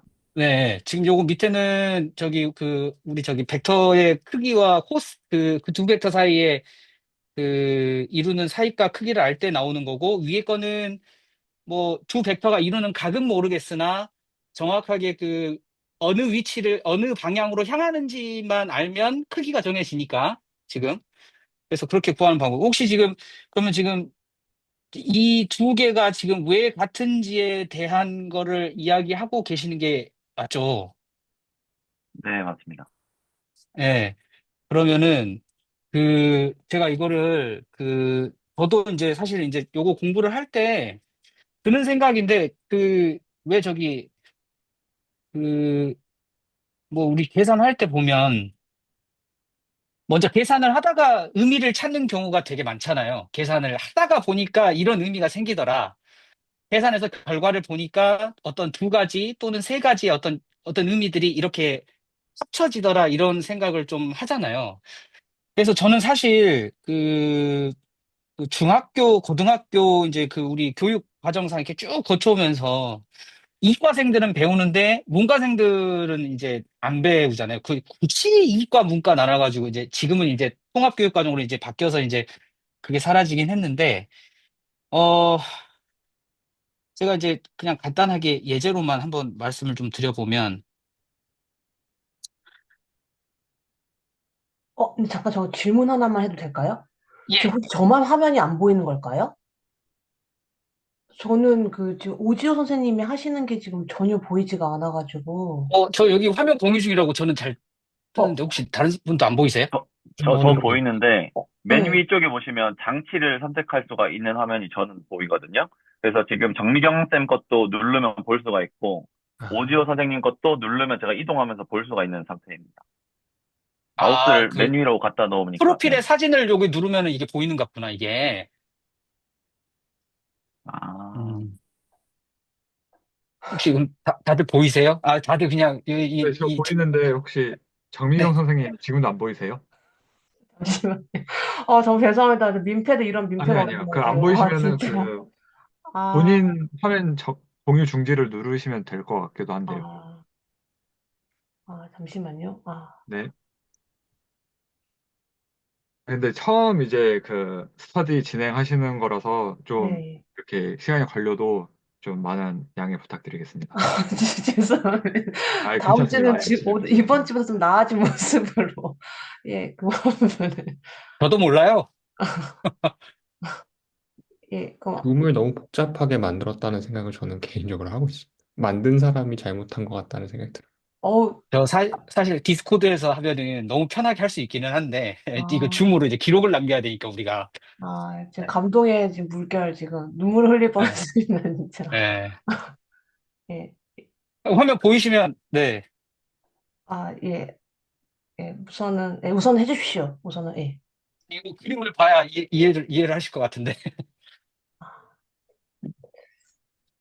그 공유 탭을 밑에 이제 보시면은 공유 네, 탭이 있고 거기서 이제 그 제가 컴퓨터로 연결을 안 해봐서 모르겠는데 여기서 이제 공유 끝내기라는 버튼 이런 게 있으면은 누르시고 본인 화면을 이제 공유 중지하고 하면은 이제 바로 넘어갈 거거든요. 예, 그 오디오. 맞습니다. 네. 그래서 그 그걸 상태에서 찾으시는 게, 오지호 선생님 거 누르면 될까요? 네, 한번 눌러보세요. 음, 네, 아직 안 되시나 보군요. 지금 컴퓨터로 하고 계시면은 네. 줌 그 상단에 마우스 올려보시면은 회의라는 탭이 있고 예, 오지오님의 맞습니다. 장치라고 탭이 나오거든요. 오지호에, 네. 됐습니다. 그 탭 아, 보시면 될 것 예, 같아요. 예, 예, 예. 예, 감사합니다. 예, 예. 예. 설명해 주십시오. 네. 네네. 이제 갈게요. 네. 이제 저런 식으로 이제 구하는데, 이제 예를 들어서 이제 이렇게 해보겠습니다. 그냥 많이 안 하고요. 그냥 그, 이왕 설명하는 김에 아까 전에 벡터 방향성 이야기 하셨잖아요. 잠깐만 얘기하고 넘어가면 우리가 보통 2 곱하기 3 하면 6 이렇게 부호단 잘 외우잖아요. 그렇죠? 예. 이게 근데 이거 의미를 좀 이거는 그러니까 저도 이제 재공부하면서 제가 스스로 납득시켜 보려고 이건 해본 거예요. 이것도 지금 보면 사실 우리가 이제 사실 여기 보면은 이거 곱셈 표시를 쓰는데 어 저는 사실 여기에서 말하는 이 곱셈은 이제 뭐 뒤에 가서 이제 차근차근 저희가 다 하겠지만 저는 사실 이거라고 저는 생각을 하는 사람이거든요. 우리가 그러니까 초등학교 때 배웠던 곱셈은 이거라고 생각을 해요. 왜냐하면 이게 이제 뒤에 가서 이제 나올 건데 우리가 이제 외적이라고 하는 건데 이거 외적은 어디서 정의가 되냐면 여기서만 정의가 되거든요. 여기서만. 다른 데서는 이런 계산을 할 수가 없고, 오로지 3차원에서만 이런 계산을 할 수가 있는데, 우리가 보통 이제 곱셈을 도입을 할 때 뭘 하냐면요.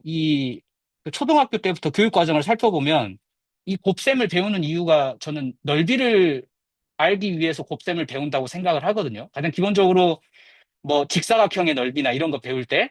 그래서 그 넓이를 배우고, 그 다음에 이제 삼각형 같은 거 넓이를 잴 때, 이거는 본질적으로 이 사각형의 절반이니까, 그래서 이 넓이에다 2분의 1을 곱한다. 이런 식으로, 뭐랄까, 그러니까 목표가 정확히 정해진 상태에서 이렇게 간다고 이제 저는 생각을 하거든요. 그래서 사실 2 곱하기 3은 이 넓이의 개념으로서 사실 여기에서만 이게 이제 뒤에 이제 외적이라는 개념으로 이제 사용을 해서 이제 우리 물리 시간에 혹시 물리 시간에 한 번이라도 들어보셨을 것 같아요. 플레밍의 오른손의 법칙이라고 엄지손가락을 위로 세우고 검지를 정면으로 하고 그다음에 세 번째 손가락을 왼쪽으로 딱 돌리면 이게 서로 수직이잖아요. 얘네 셋이. 사실 이거는 그래서 외적은 그래서 사실 이 가로와 세로라고 하는 그 평면 위에 있는 어떤 그런 면적을 이 엄지손가락이 저 향하는 방향으로 사실은 이거를 끄집어내기 때문에 실제로는 여기서 이제 이렇게 하면은 얘가 이렇게 크기 기호가 붙어가지고 실은 얘가 이렇게 해서 네. 이렇게 될 거예요. 이제 뒤에 가서 할 거니까 이거 사실은 뭐 이게 왜 그러냐 이제 그렇게는 아니고 이제 근데 이거를 이제 그냥 가만히 가져와서 저는 항상 위상 옛날에 공부할 때도 그런 생각과 공부를 좀 가지고 했는데 우리가 만일에 여기 원점 위에 우리가 이렇게 서 있다고 생각을 해봐요. 이렇게 서 있어. 그러면은 수직선 위에 사는 사람은 뭐밖에 없냐면 여기로 가거나 여기로 가는 방법밖에 없어요. 사실은. 그러니까 철길 위에서 산다고 생각하면 될 것 같아요. 앞으로 가는 거, 뒤로 가는 거. 그러니까 여기서는 방향에 의존성을 줄 수 있는 게 사실은 두 가지밖에 없고, 이거를 방금 전에 우리가 공부했던 내용으로 같이 끌고 오면 어떻게 되냐? 1하고 2가 있어요. 그러면, 조금 더 갈까요? 그냥? 3? 그래갖고, 4, 5, 뭐, 6까지 하겠습니다. 그러면 이제 우리가 중학교 때 어떻게 배웠냐? 중학교 때. 2 곱하기 3이 뭐냐? 라고 물어보면은, 2 곱하기 3은 쉽게 말해서 뭐 3을 두 번 더해도, 미안합니다. 이렇게 되고, 뭐, 이렇게 된다거나, 그렇죠? 2를 세 번 더하거나 아니면 3을 두 번 더하거나. 그래서 그런 의미에서 보면 얘가 하나, 이런 식으로 이렇게 가는 거죠. 근데 아까 방금 말씀드렸다시피 얘는 앞뒤로밖에 못 움직이니까 실은 벡터를 갖다가 내가 이거를 이렇게 불러도 괜찮지 않겠습니까? 이렇게? 어차피 그냥 X축 위에서만 움직일 거니까 그냥 뭐 2차원이라고 치고 그냥 2,0, 3,0 이렇게 줘도 괜찮지 않겠습니까? 근데 얘가 이렇게 되면은 얘는 이 벡터고 얘는 이 벡터니까 실은 이 벡터니까 그래서 이 세상에서는 얘가 뭐밖에 없냐면 이 코사인 세타인데 이 세타가 0밖에 없을 거예요. 같은 방향으로밖에 안 움직이니까요. 그 벡터가 이루는 각이 0도잖아요. 그러니까 얘는 이렇게 계산하면 이게 6 나오죠? 어. 그러면 또 반대로 만약 예를 들어서 얘가 이렇게 나오고 얘가 이렇게 나와서 뭐 이렇게 저 다시 한번 말씀드립니다만 여러분들을 지금 속이고 있는 중이라고 저는 생각을 합니다. 그러니까 혹시 이상하시면 한번 고민해 보시고 얘기해 주셔도 될 것 같아요. 그러면 이렇게 되면 얘는 여기서 이렇게 반대쪽으로 움직이고 3,0은 이쪽으로 움직이잖아요. 그러면 여기서는 얘가 뭐밖에 없냐면 코사인 파이밖에 없어요. 조금 이제 그런 걸 분석을 해보면. 그럼 얘는 마이너스 6이죠. 그러면 이 계산이 지금 우리가 언제 배운 계산이냐면 중학교 1학년 때 마이너스 곱하기 마이너스는 양수가 되고 마이너스 곱하기 양수는 음수가 되고 막 그런 거 배우잖아요. 학교 처음 갔을 때 중학교 가면 지금 사실은 그래서 저는 중학교 때 배웠던 음수와 양수의 서로 이런 곱셈의 개념이 저는 이거를 지금 내적이라고 좀 파악을 하고 있었어요. 저는 그래서 얘는 이것밖에 없어. 자, 그런데 이제 문제는 뭐냐? 이제 선택지가 되게 많이 생기는 거예요. 자, 여기 원점이 있고, 사람이 여기 서 있다고 생각을 한번 해볼게요. 어, 이렇게 있으면 이 철길에서 앞뒤로만 움직이다가 내가 예를 들어서 여기 바운더리를 이렇게 잡았어요. 그러면 우리는 이렇게 내 바운더리를 이렇게 잡으면 이렇게 밖으로 나가는 게 쉬울까요?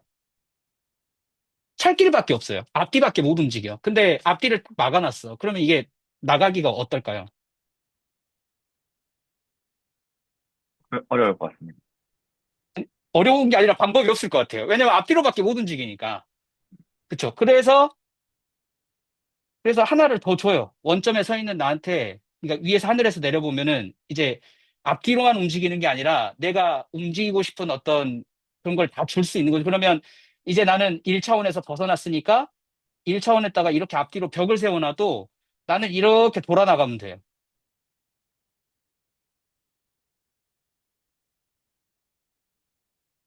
그래서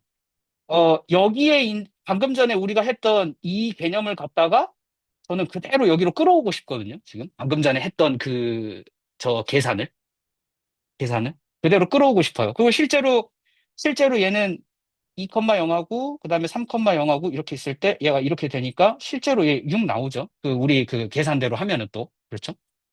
그래서 이 계산 방법이 나름대로 뭔가 그 2차원 평면에 가서도 그대로 쓰고 싶어라고 이제 생각을 해서 저는 좀 사실 생각을 해본 게 여기 이제 본격적으로 설명을 좀 하자면 예를 들어 이렇게 있다고 한번 생각을 한번 해볼게요.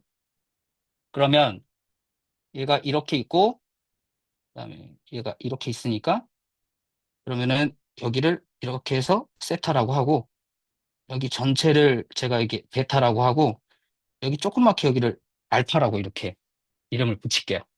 네. 그러면 아까 우리 벡터의 크기를 잴 때, 아니, 크기를 잴 때 뭘로 쟀냐면 우리 피타고라스 정리로 쟀다고 우리가 처음에 도입을 했잖아요. 도입을 해서 지금부터 이거를 조금 생각을 한번 해볼게요. 여기 이거 1이고 여기가 2고 1고 크게 이렇게 해놓고 하겠습니다. 그러면은 이거를 조금 한번 좀 해볼게요. 그러면 여기가 현재 크기가 지금 벡터 크기가 루트 5고 여기도 벡터 크기가 루트 5죠. 네. 그래서 그 여기 이제 수직이니까 여러분들 너무 잘 아시는 것처럼 직각삼각형이니까 여기고 2고 1이고 맞죠? 이렇게. 음. 그래서 여기를 요거는 조금 빨간색으로 한번 써보겠습니다. 이제 예로 해볼까. 여기 루트 5. 그러면은 저기 각을 안쪽으로 재고 있으니까 이렇게 재면은 여기 길이가 2가 되고 여기 길이는 1 이렇게 되겠죠. 자, 그러면 여기서 이제 한 가지 좀 다른 생각을 한번 해볼게요. 뭘 할 거냐면 선생님들 혹시 이제 이과를 졸업하신 분들은 합차 공식이라고 혹시 삼각함수의 합차 공식 생각나세요?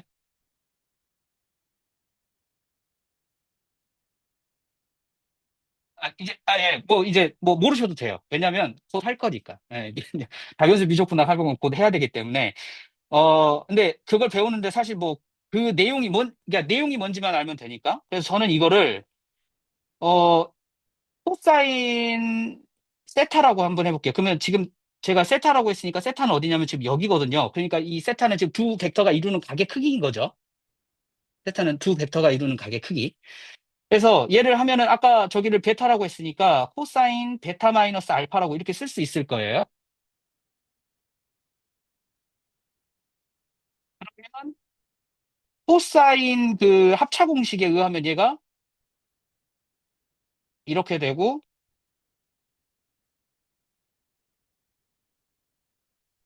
이렇게 될 거예요. 이거는 이해가 아니고 이거는 우리 이제 고등학교 때 배우는 내용이니까 이건 그냥 넘어갈게요. 그럼 얘가 이렇게 되면 그러면 야 코사인 베타가 뭐야? 그러면은 코사인 베타는 지금 여기서부터 여기까지의 각의 크기로 재는 거니까 코사인 베타는 루트 5분의 2가 되겠군요. 그 다음 코사인 마이너스 알파인데 이거는 선생님들 잘 알고 계시는 것처럼 실은 얘가 누구랑 같냐면 이게 y축 대칭인 함수여가지고 우함수여서 얘하고 같아요. 이제 그거는 살짝 넘어갈게요, 그냥. 그래서 코사인 알파는 그렇게 되니까 그러면 코사인 알파는 지금 보니까 얼마가 되냐면 루트 5분의 2가 되네요. 그쵸? 지금 이거 계산은 아니고 그냥 그 의미, 아까 전에 그 왜 그게 그렇게 만나는가에 대한 그 등호의 의미를 참고하고 있던 거라서. 그 다음에 여기가 마이너스인데 사인 함수는 기함수여가지고, 즉 원점 대칭이기 때문에 얘가 사인 알파의 마이너스 알파가 됩니다. 그래서 여기가 더하기로 바뀌고, 그러면 마찬가지로 사인 베타니까 아까 여기 베타였으니까 여기가 루트 5분의 2가 되고, 그 다음에 이 뒤에는 여기도 루트 5분의 2 이런 식으로 이렇게 되거든요. 자, 그러면 양변에다가 5를 한번 곱해 볼게요. 그러면 5 곱하기 코사인 세타가 뭐가 되냐면 2 곱하기 2 더하기 2 곱하기 2가 되죠. 맞죠? 그러면 이 5를 갖다가 여기 나와 있는 정보로 바꾸면, 지금 숫자가 자꾸 반복되니까 좀 헷갈릴 수는 있는데, 이거 이제 방금 전에 선생님들 대화 내용 보면서 제가 좀 급하게 생각을 좀 한번 해본 거예요. 이렇게 되죠. 그러면 정확하게, 네. 잠시만요. 선생님, 사인 제가 알파를 죄송합니다. 적는 거. 여기가 지금, 어, 선생님, 제가 지금 뭘 계산을 지금 잘못한 것 같은데? 맞나? 사인 알파가 죄송합니다. 루트 5분의 1인 것 같습니다. 그렇죠. 5분의 1이죠, 선생님. 아유, 여기가 1이죠? 그쵸. 아유, 참. 네. 이렇게 되죠. 그죠? 잠시만요. 내가 지금, 코사인 알파는 루트 5분의 아, 2가 맞는 것 어, 같습니다. 네, 맞습니다. 죄송합니다. 괜히 혼돈을 드리는 것 같습니다. 제가 사람수가 이렇게 약합니다. 네. 그래서 얘가 이렇게 되는데, 그러면 이제 저기 이제 의미를 적어 보면은 1 곱하기 더하기 2 곱하기, 아이고, 참. 네. 그러면은 1 곱하기, 오씨. 1 곱하기 2 더하기 2 곱하기 1. 그러면은 완전히 그 방금 전에 그 선생님들이 내적을 구하셨던 두 가지 방법하고 동일하게 되잖아요. 그죠? 네. 그래서 저는 이제 왜 근데 이 방법이 있고 이 방법이 있지라고 했는데, 저는 이게 사실은 그 코사인 저 뭐죠? 코사인 공식. 이 항등식이, 이 등식이 나오게 된 배경과 이 내적의 출현이라고 하는 게 좀 일맥상통하지 않을까. 그러니까 예를 들어서 굉장히 우리가 저기 그 작도 문제에서도 보면 그 우리가 수직이등 분선도 작도가 가능하고, 그 다음에 또 뭐 작도가 불가능한 것들도 있기는 합니다만은, 일반적으로 숫자가 딱 떨어지게 예쁘게 나오는 게 우리가 중학교 때부터 배우는 0도, 그 다음에 6분의 파이, 그 다음에 3분의 파이, 2분의 파이, 뭐 이런 거잖아요, 사실. 얘네들은 우리가 딱 일반각이라 그래가지고 이건 딱 외우고 있잖아요. 근데 코사인 값이 필요할 때가 있어요. 언제 필요하냐면 이 두 벡터 사이에 각을 재야 되는데, 이 각을 재는 게 굉장히 왜 이렇게 각을 재는 게 어렵지? 근데 평면으로 가져와 가지고 매번 이렇게 이거를 이렇게 큰 거에서 작은 거를 빼 가지고 얘를 이렇게 하려면은 계산 과정도 복잡하고, 그래서 이런 것을 탐구하다가 계산을 하다 보니 야, 얘끼리 x, y하고 g, 오메가가 있는데 얘를 갖다가 내적을 이렇게 했더니 야, 이거 너무 예쁘게 두 사이각을 잘 구할 수 있는 공식하고 항상 일치하는데, 사실 이런 의도를 갖고 이거를 이야기한 것이지 않을까. 그러니까 그 저기 닭이 먼저냐 알이 먼저냐라고 얘기를 하면 누가 먼저인지 알 수가 없잖아요, 사실은. 그러니까 약간 그런 느낌에서 이것을 그렇게 이해해 온 것이 아닌가. 이제 저는 이제 그렇게 생각을 해보는 거죠. 그래서 어, 얘를 이렇게 해보니까 그러면 크기 곱하기 크기하고 두 벡터 사이에 사이각의 코사인 값 했더니 x는 x끼리 y는 y끼리 곱해서 더하니까 그 결과가 같더라. 예. 그러니까 이런 식으로 이거를 이야기해 온 것이지 않을까. 이제 저는 이제 그렇게 한번 좀 생각을 해봅니다. 그래서 그 아까 이제 방향도 되게 중요했던 이유가, 다시 한 이제 그런 이제 차원이 이렇게 계속 늘어가면서, 그러면 야, 3차원에서는 어떻게 할 거야? 3차원에서는 이렇게 원을 바운더리를 그리겠죠? 이렇게 바운더리를 그리면 이렇게 3차원에서는 항상 이렇게 짚고 다녀야 되니까 바운더리를 이렇게 쳐놓으면 나갈 수가 없을 거예요. 근데 거기다가 Z축을 주면 점프해서 나가면 되잖아요. 약간 그런 것처럼 그, 그러니까 그런 방법을 찾는 거라고 저는 생각을 해요. 그러니까 그래서 벡터에다가 방향이라는 개념을 부여를 해서 어떤 문제 상황이 주어져도 그 상황을 헤쳐나갈 수 있게끔 뭔가를 이렇게 그러니까 찾으려고 하는 뭐 이렇게 본능적인 욕구라 그럴까요? 예, 약간 좀 그런 느낌으로 저는 좀 그거를 좀 받아들였던 것 같습니다. 저도 그 펜시안 수학을 아주 살짝 맛본 사람이라서 뭔가 좀 깊은 통찰이나 이해를 드리기는 좀 그랬던 것 같고 하여튼 저는 그래서 이번에 연습 문제 풀면서 이런 식으로 조금 생각을 한번 해봤어요. 예.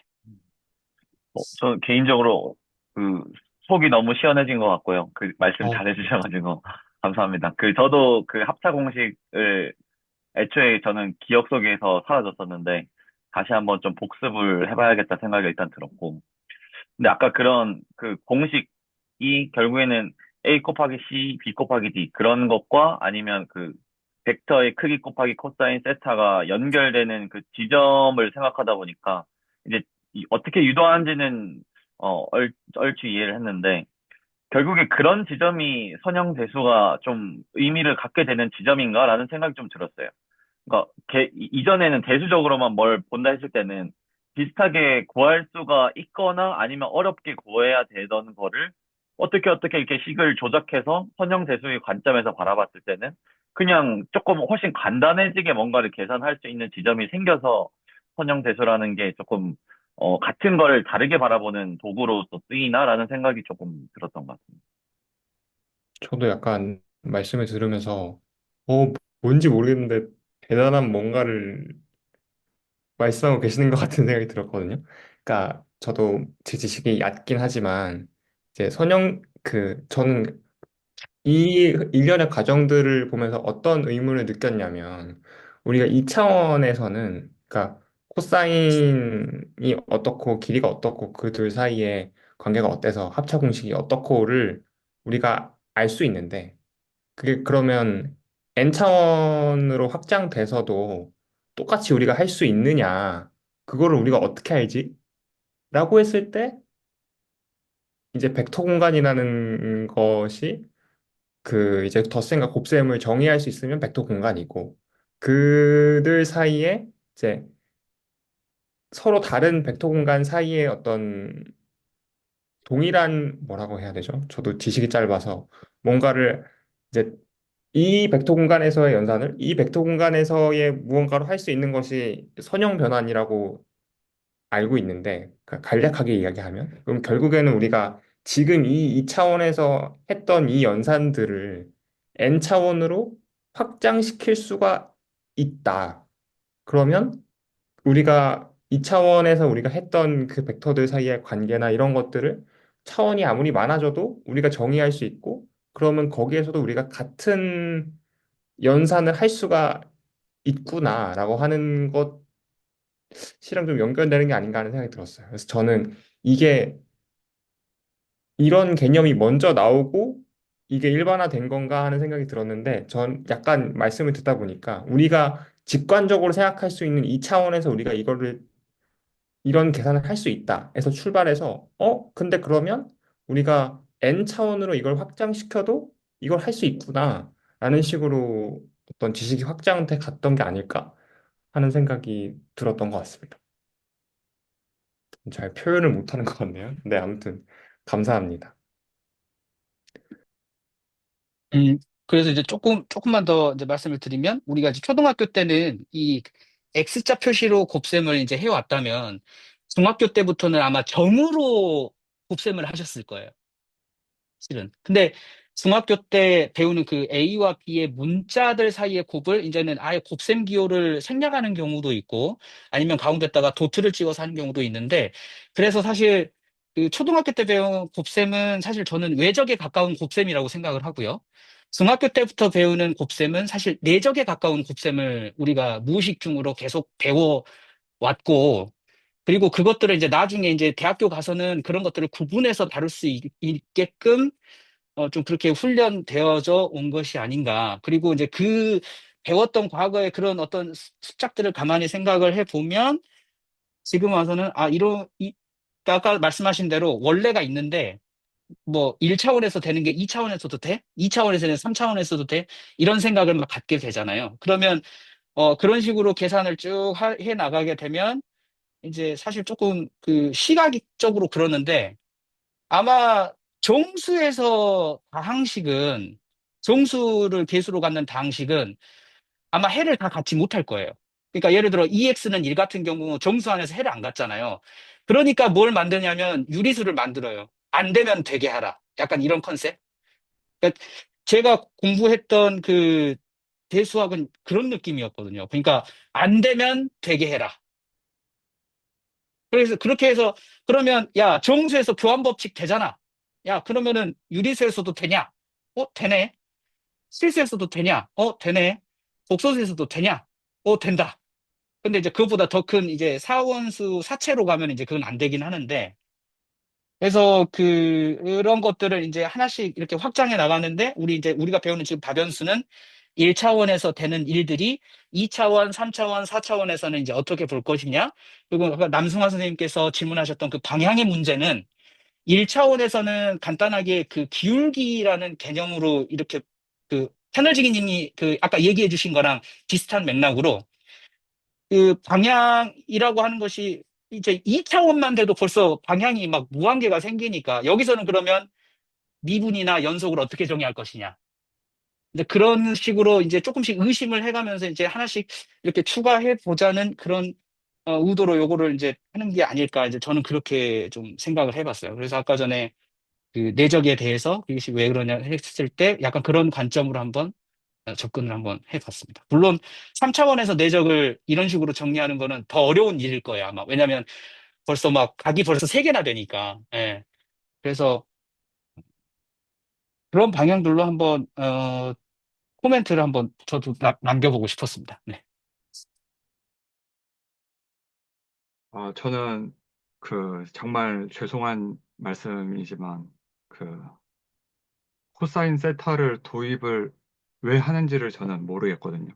그래가지고 아까 이제 대수를 보여주시고 그 이게 대수학은 이제 뭐 정수에서 되는 게 유리수에서도 되고 유리수에서 되던 게 실수에서 되냐 이렇게 되냐로 이제 그 그냥 이렇게 되니까 된다라고 이제 말씀해 주셨는데 제가 아는 그 대수학은 그 자연수에서 우리가 연산을 할 때 부족한 게 있어서 이제 0이라는 숫자랑 그 음수를 도입해야 될 필요성이 있어서 이제 정수로 확장이 되고 이게 그냥 정수에서 되는 거를 유리수도 되냐가 아니라 정수에서 이제 곱셈과 나눗셈이라는 연산을 정의를 하고 싶어서 이제 그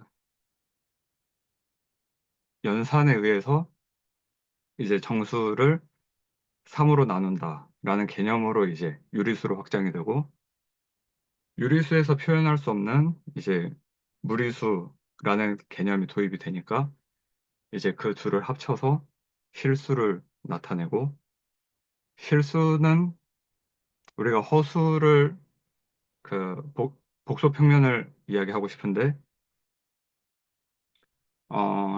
이것 역시도 연산을 통해서 복소수를 도입을 하되 그 i 앞에 복소수 앞에 실수를 곱해버린 다음에 그 실수의 순서쌍을 이제 복소수로 생각을 한다로 정의가 되어 있어가지고 약간 오지호 선생님께서 말씀해주신 부분이 딱 아까 처음에 이제 더하다 스터디가 시작될 때 정미경 선생님께 이제 말씀드린 그 방향성의 문제에 딱 해당되는 사례인 것 같아요. 왜냐면은 저는 개인적으로 이거를 저는 이 스터디에 요구할 생각도 없고 네, 이렇게 제 주장을 관철시킬 생각도 전혀 없어요.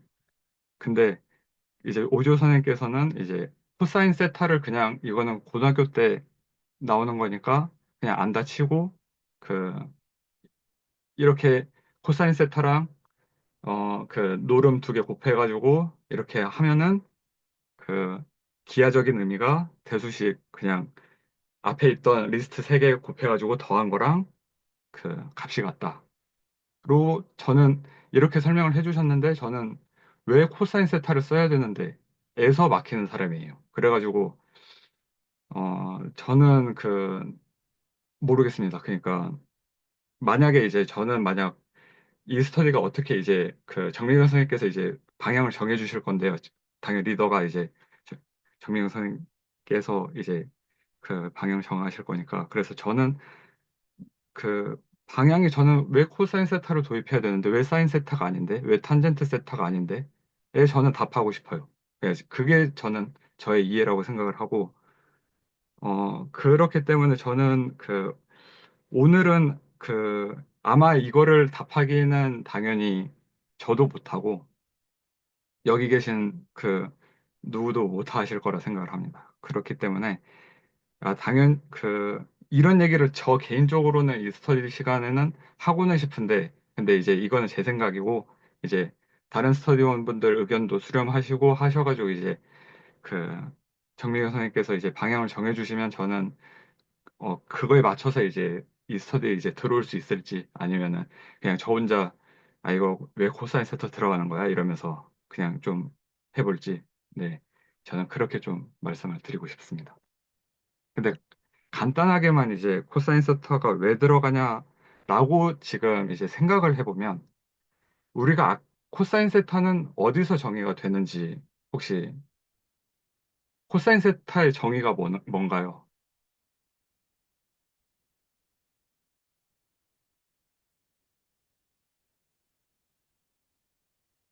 그래서 좌표라고 단위원에서 x 좌표로 볼 수 있지 않을까요? 네, 굉장히 좋은 대답이고, 그러면 그거를 단위원에서 X좌표를, 단위원을 떠올렸을 때 X좌표를 떠올리셨잖아요. 그렇죠? 그럼 그 단위원에는 또 다른 속성이 있나요? 또 다른 원소가 있나요? 이동준 선생님? 라고 하면 뭔가 일단 단위원을 떠올리고 거기서 아까 그 피타고라스 아니죠. 피타고라스는 아니 일단은 네, 예? 넘어가겠습니다. 네, 다 네. 오셨어요. 생각을 조금만 잘해보세요. 아까 우리가 벡터 크기를 구할 때 뭘 생각을 했죠? 방금 대답을 하셨고. 네. 네, 그러면은 피타고라스는 언제 쓰죠? 피타고라스 직접함 같은 거 때 쓰고 네, 단위원에서 이 그 x 좌표, y 좌표도 어떻게 보면 이제 그 반지름을 빗변으로 보면 이제 직각삼각형으로 볼 수가. 네, 지금 정답이 나왔습니다. 그러니까 이 생각을 저는 하고 싶은 거예요. 빗변이라는 말을 할 수 있어야 돼요. 그러니까 우리가 그 뭐냐, 벡, 벡터 크기 구할 때 사실은 직각삼각형의 빗변을 구했다. 근데 지금 상황을 보아하니 내적을 구하고 있는데 코사인 세터가 나왔다. 그럼 코사인 세터는 무엇이냐? 빗변분의 빗변분의 뭐죠? x좌표니까 밑변이죠. 아닌가요? 맞나요? 네. 어, 그러면은 저는 이런 식으로 생각을 할 것 같아요. 그러니까 저도 알고서 지금 막 떠들고 있는 게 아니라 그냥 제가 아는 거 그냥 한 걸음 한 걸음 가고 있는 거거든요. 그러면은 그 내가 아는 거는 지금 빗변분의 밑변이라는 건데 이게 왜 그 두 가지 노름을 곱해가지고 아까 이제 정윤석께서 이제 내적 곱하기를 점으로 찍어주셨는데 그게 이제 사실은 닷 프로덕트고 이미 크기를 구한 상태는 사실은 스칼라를 구한 거라서 곱셈으로 그냥 처리가 되는 걸로 알고 있어요. 그래가지고 같은 의미로 이제 점을 찍고 거기에 그러면 코사인 세타는 나는 알고 있는 거는 이제 빗변분의 높이, 그 밑변이다.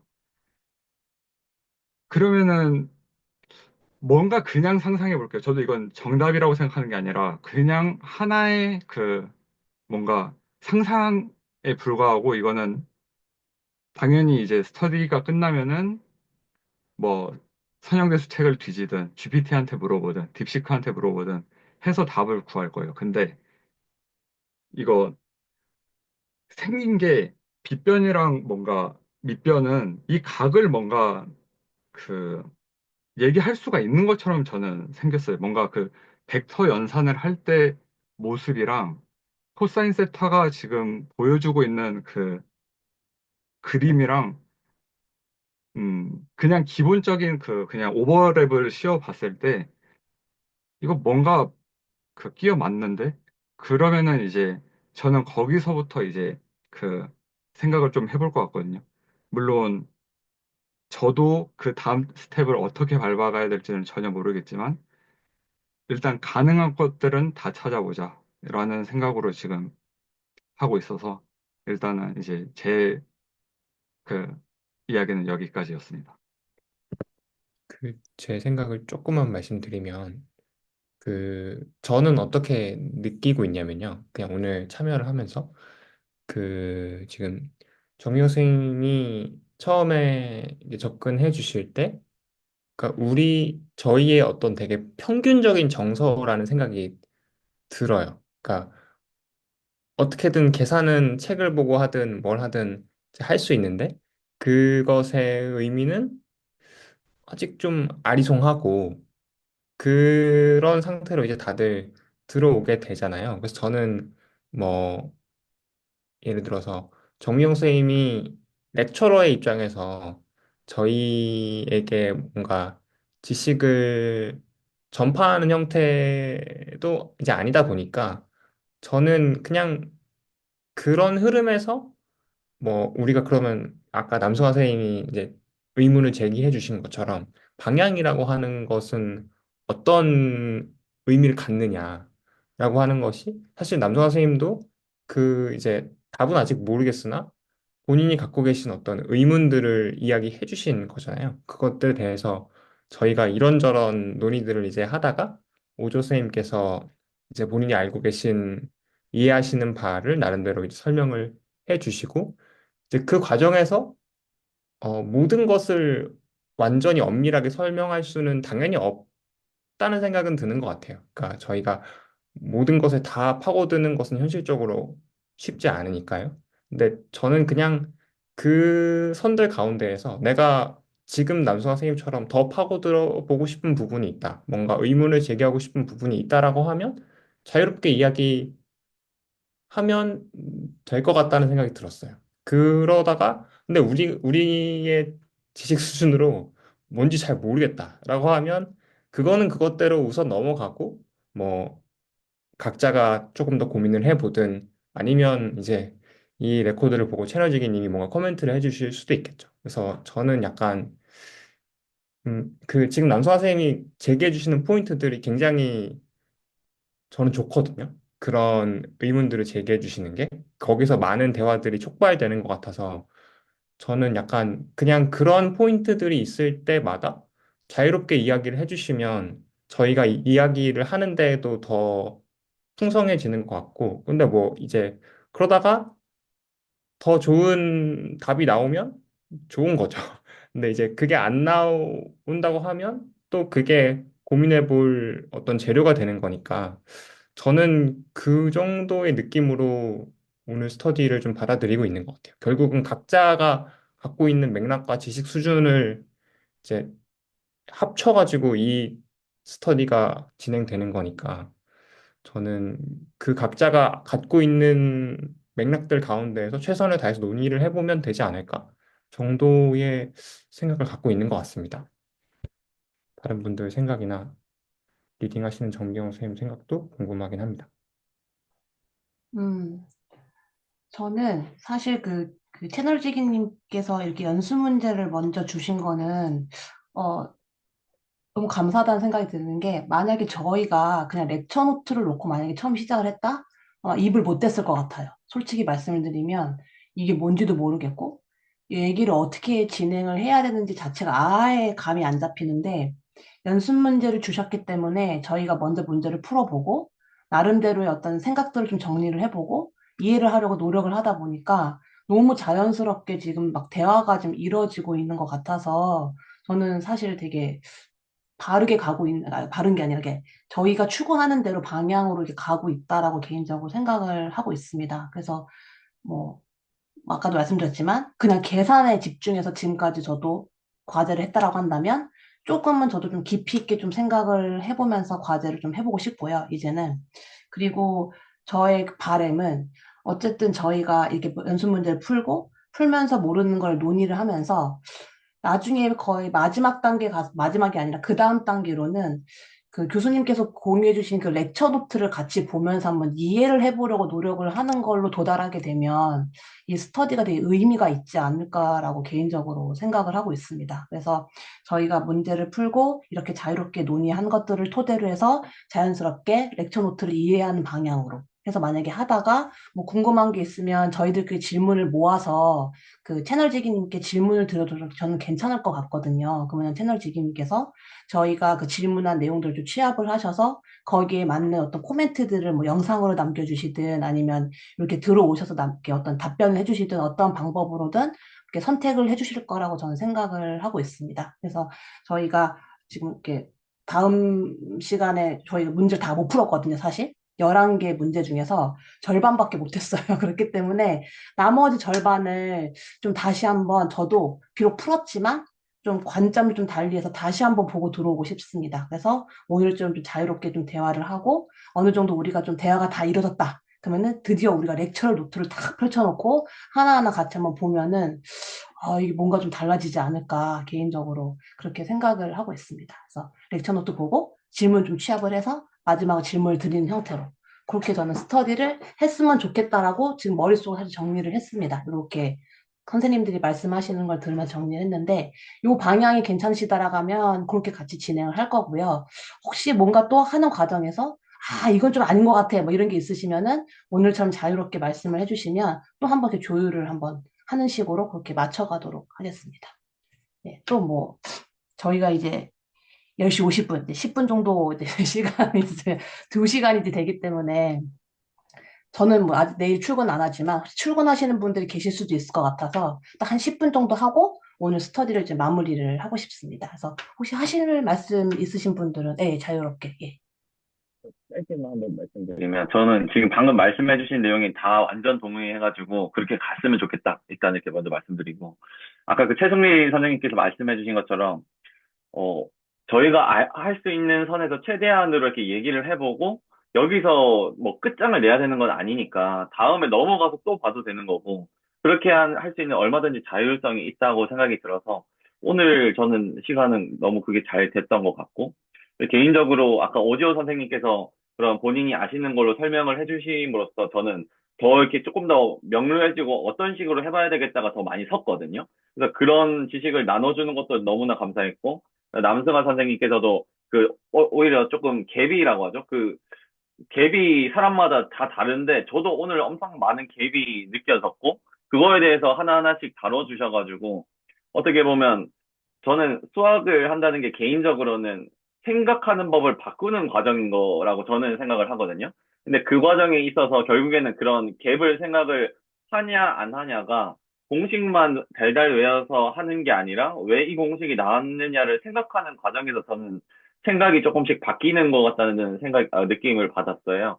그래서 그런 거를 할 수 있다는 점에서는 그런 여러 가지 관점들을 합침으로써 저희 뭔가 진짜 생각하는 능력이 조금씩 길러질 것 같고, 그렇게 되면 저는 결국에는 그 렉처 노트에서 그러면 우리가 배운 걸로 봤을 때는 이걸 어떻게 볼 수 있겠다 하는 거는 그 생각하는 능력을 기반으로 틀리든 말든 저는 얘기를 할 수 있다는 능력이 생길 것 같거든요.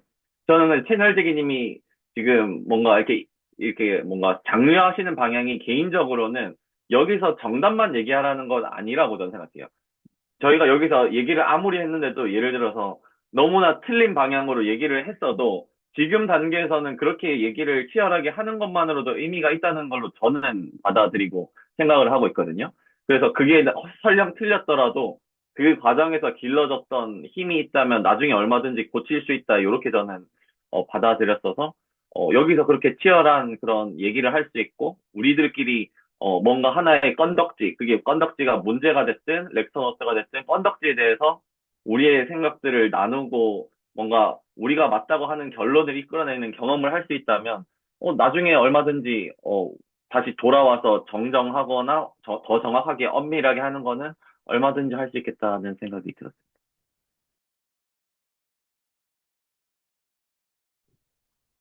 네, 제가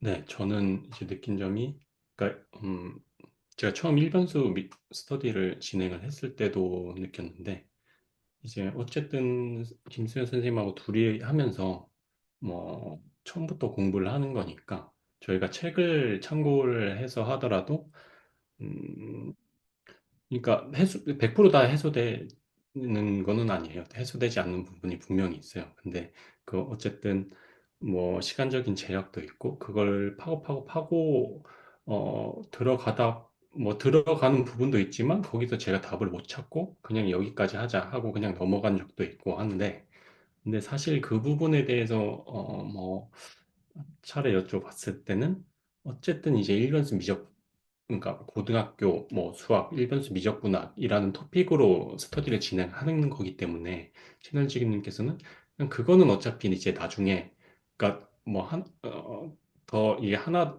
둘 과목을 더 스터디해 나가다 보면은 자연스럽게 깨닫게 되는 부분도 있다. 라는 식으로 말씀을 하셨거든요. 그러니까 거기에 너무 매몰이 돼서 초반 에너지를 쓰다 보면 그러면 이제 한 단계 한 단계 나가는 게 너무 힘이 드니까 그러면 이제 내가 원하고자 하는 그런 뭐 과목이나 그런 이제 수준에까지 가는데 에너지를 너무 많이 쓸 수도 있다라는 그런 의미로 받아들였던 것 같아요. 그래서 그때부터 이제 하면서 어쨌든 제가 용인할 수 있는 수준에서 이해를 하고 이해 못하는 걸 그냥 넘어가고 저는 사실 뭐 몇 개 있었지만 그거를 이제 따로 질문은 하진 않았어요. 그냥 저는 이거 어차피 저는 조금 장기적으로 수학 공부를 할 건데 나중에 하다 보면 이제 자연히 해소가 되겠지. 뭐 그때 가면 뭔가 제가 질문을 할 것도 좀 더 그때가 해소가 되지 않더라도 그때 가면 좀 아는 게 많아지면 질문을 하는 그것도 좀 더 명확하게 질문을 할 수 있겠지라는 그런 마인드로 계속 이제 넘어갔던 것 같아요. 그래서 네. 그래서 어쨌든 뭐 지금 이제 스터디 처음 진행을 해봤는데 그러니까 제가 일변수 미적분학이랑 이제 진행했던 스타일이랑은 좀 많이 다른 것 같아요. 지금 이제 사실은 제가 이 렉처 노트를 보고 문제를 풀고 왔을 때 사실은 이거 그냥 쭉쭉 보면 뭐 할 얘기 뭐 있을까? 할 얘기가 그렇게 많을까라고 생각을 하고 사실은 들어왔었거든요. 근데 지금 이제 거의 반도 못 지나갔잖아요. 그래서 사실 이제 몇 번 더 진행을 해보다 보면은 어쨌든 이제 뭐 컨센서스가 맞춰질 거지만 뭐 스터디 분들 중에서 사실 이 정도나 진도 이 정도 빼는데 나 2시간 허비하는 거 소비하는 거 낭비인 것 같아 라는 분들도 분명히 있거든요. 저도 지금 수준에서는 어, 사실 2시간 투자해서 지금 반 정도 이렇게 왔는데 그냥 내가 학습하고 싶은 스타일은 다변수 빨리 그냥 뭐 예를 들어서 1년 안에 끝나고 거기서 나오는 온갖 가지 의문들은 그 다음 뭐 해석학을 간다든가 복수 해석학 간다든가 거기서 해결하고 싶어. 그러니까 좀 더 지식이 많아지는 상태에서 그게 더 효율적일 것 같아라고 생각하는 사람도 있을 것이고 그래서 네, 그런 부분들을 오히려 좀 더 많이 대화를 해나가면서 컨센을 좀 맞추는 게 필요하지 않을까 싶습니다. 그래서 다른 분들도 조금 내가 이 얘기 해도 되나, 그러니까 조금 불편할지라도 내 이야기 해도 되나 참고 그냥 이렇게 진행하시는 것보다는 차라리 그런 걸 좀 초반에 많이 얘기하면서 해소하고 나아가시는 게 오히려 네, 어, 장기적으로 같이 할 수 있을 거라는 생각이 들어서 네. 네, 저도 홍성원 선생님 이제 말씀하신 거를 딱 그대로 말씀드린 겁니다. 그러니까 어, 그 사람들마다 지금 수학하려는 목적이 다 다르잖아요. 그런 와중에 이제 방금 진짜 말씀하신 것처럼 저는 이거 그 모르 있어서 멈춘 부분을 그 사람마다 다 각자의 생각이 존중받아야 되고 각자의 그 방법이 저는 그 이루어져야 된다고 생각을 하거든요. 그래서 이제 얘기를 해보고 만약에 이제 너무 이제 저 개인의 입장에서는 이제 말씀드린 것처럼 이건 말 그대로 이제 저한테만 국한하는 말로 저는 약간 이게 스터디가 좀 빠른 것 같다 싶으면 저는 이제 좀 천천히 갈 생각으로 하고 있고 음, 그렇다고 해서 이제 뭐 제가 다 걸리는 것마다 이렇게 말씀드리겠다. 그리고 그냥 저는 여기서 해결을 보겠다. 이렇게 말씀드리는 것도 아니고 그냥 저는 여기서 이 정도로 오늘도 이제 한 두 문제 풀고만 들어왔어요. 왜냐면은 다른 선생님들 이렇게 말씀 들어보면서 먼저 주워 듣고 그 다음에 이제 제가 뭐 걸리든 말든 하는 것도 의미가 있을 것 같아가지고 그런 식으로 이제 그 스터디를 이제 저도 이제 좀 맞춰가면서 가능하면 이제 맞춰가는 쪽으로 저는 생각을 하고 싶은데, 네, 일단 만에 하나 안 된다면 이제 저는 이제 조금 힘들 수도 있겠다. 이런 생각에 이제 말씀드린 겁니다.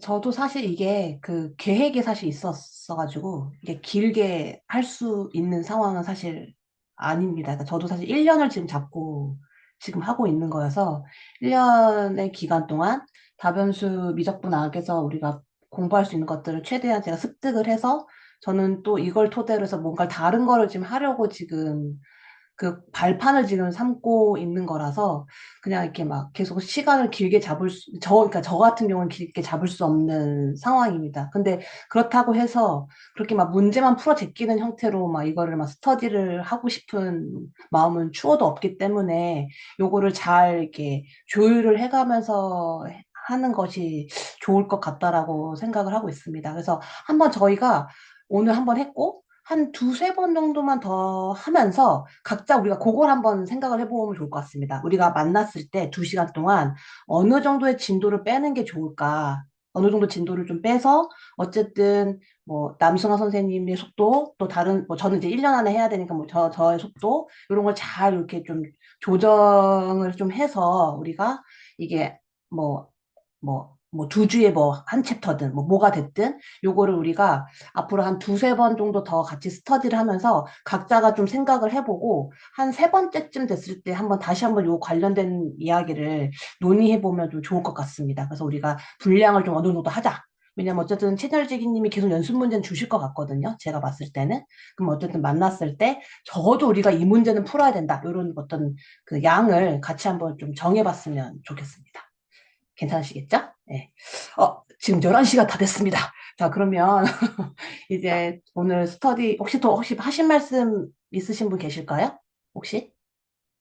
계시면 저 마지막으로 짧게만 말씀드리면, 예, 예, 예, 예. 예, 지금 말씀 나온 것들이 얼마든지 제 개인적으로는 조율될 수 있다고 생각이 드는 게, 저희가 얼마든지 깊게 생각하고 싶은 부분들은 서브 스터디를 또 예를 들어서 생각할 수가 있잖아요.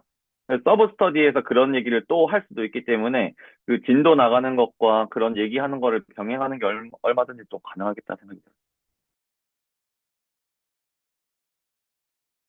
근데 저는 이동주 선생님을 참 좋아하는데 저는 서브 스터디가 가능하지가 않습니다, 이제. 네. 그, 근데 좋은 의견 감사드립니다. 물론 저는 안 돼도 다른 분들이 이제 서브 스터디 가능할 수 있겠죠. 근데 저는 이제 안 된다는 점. 어, 그러면 오늘 이제 11시가 됐으니까 이제 오늘 스터디는 여기서 이제 마무리를 지으면 좋을 것 같고요. 저희가 한 절반 정도 문제를 풀었기 때문에 그 다음, 그러니까 6번, 문제 6번서부터 같이 한번 또 다음 시간에 한번 같이 이렇게 이야기를 좀 나눠보면 좋을 것 같습니다. 그러면은 긴 시간 동안 함께 해주셔서 너무 감사하고요. 그러면은 일단 다음 주 목요일 날 또 뵙도록 하겠습니다. 네, 수고하셨습니다. 수고하셨습니다. 네, 수고하셨습니다. 먼저 나가시면 제가 그 고맙습니다. 다음에 하겠습니다. 수고하셨습니다. 예.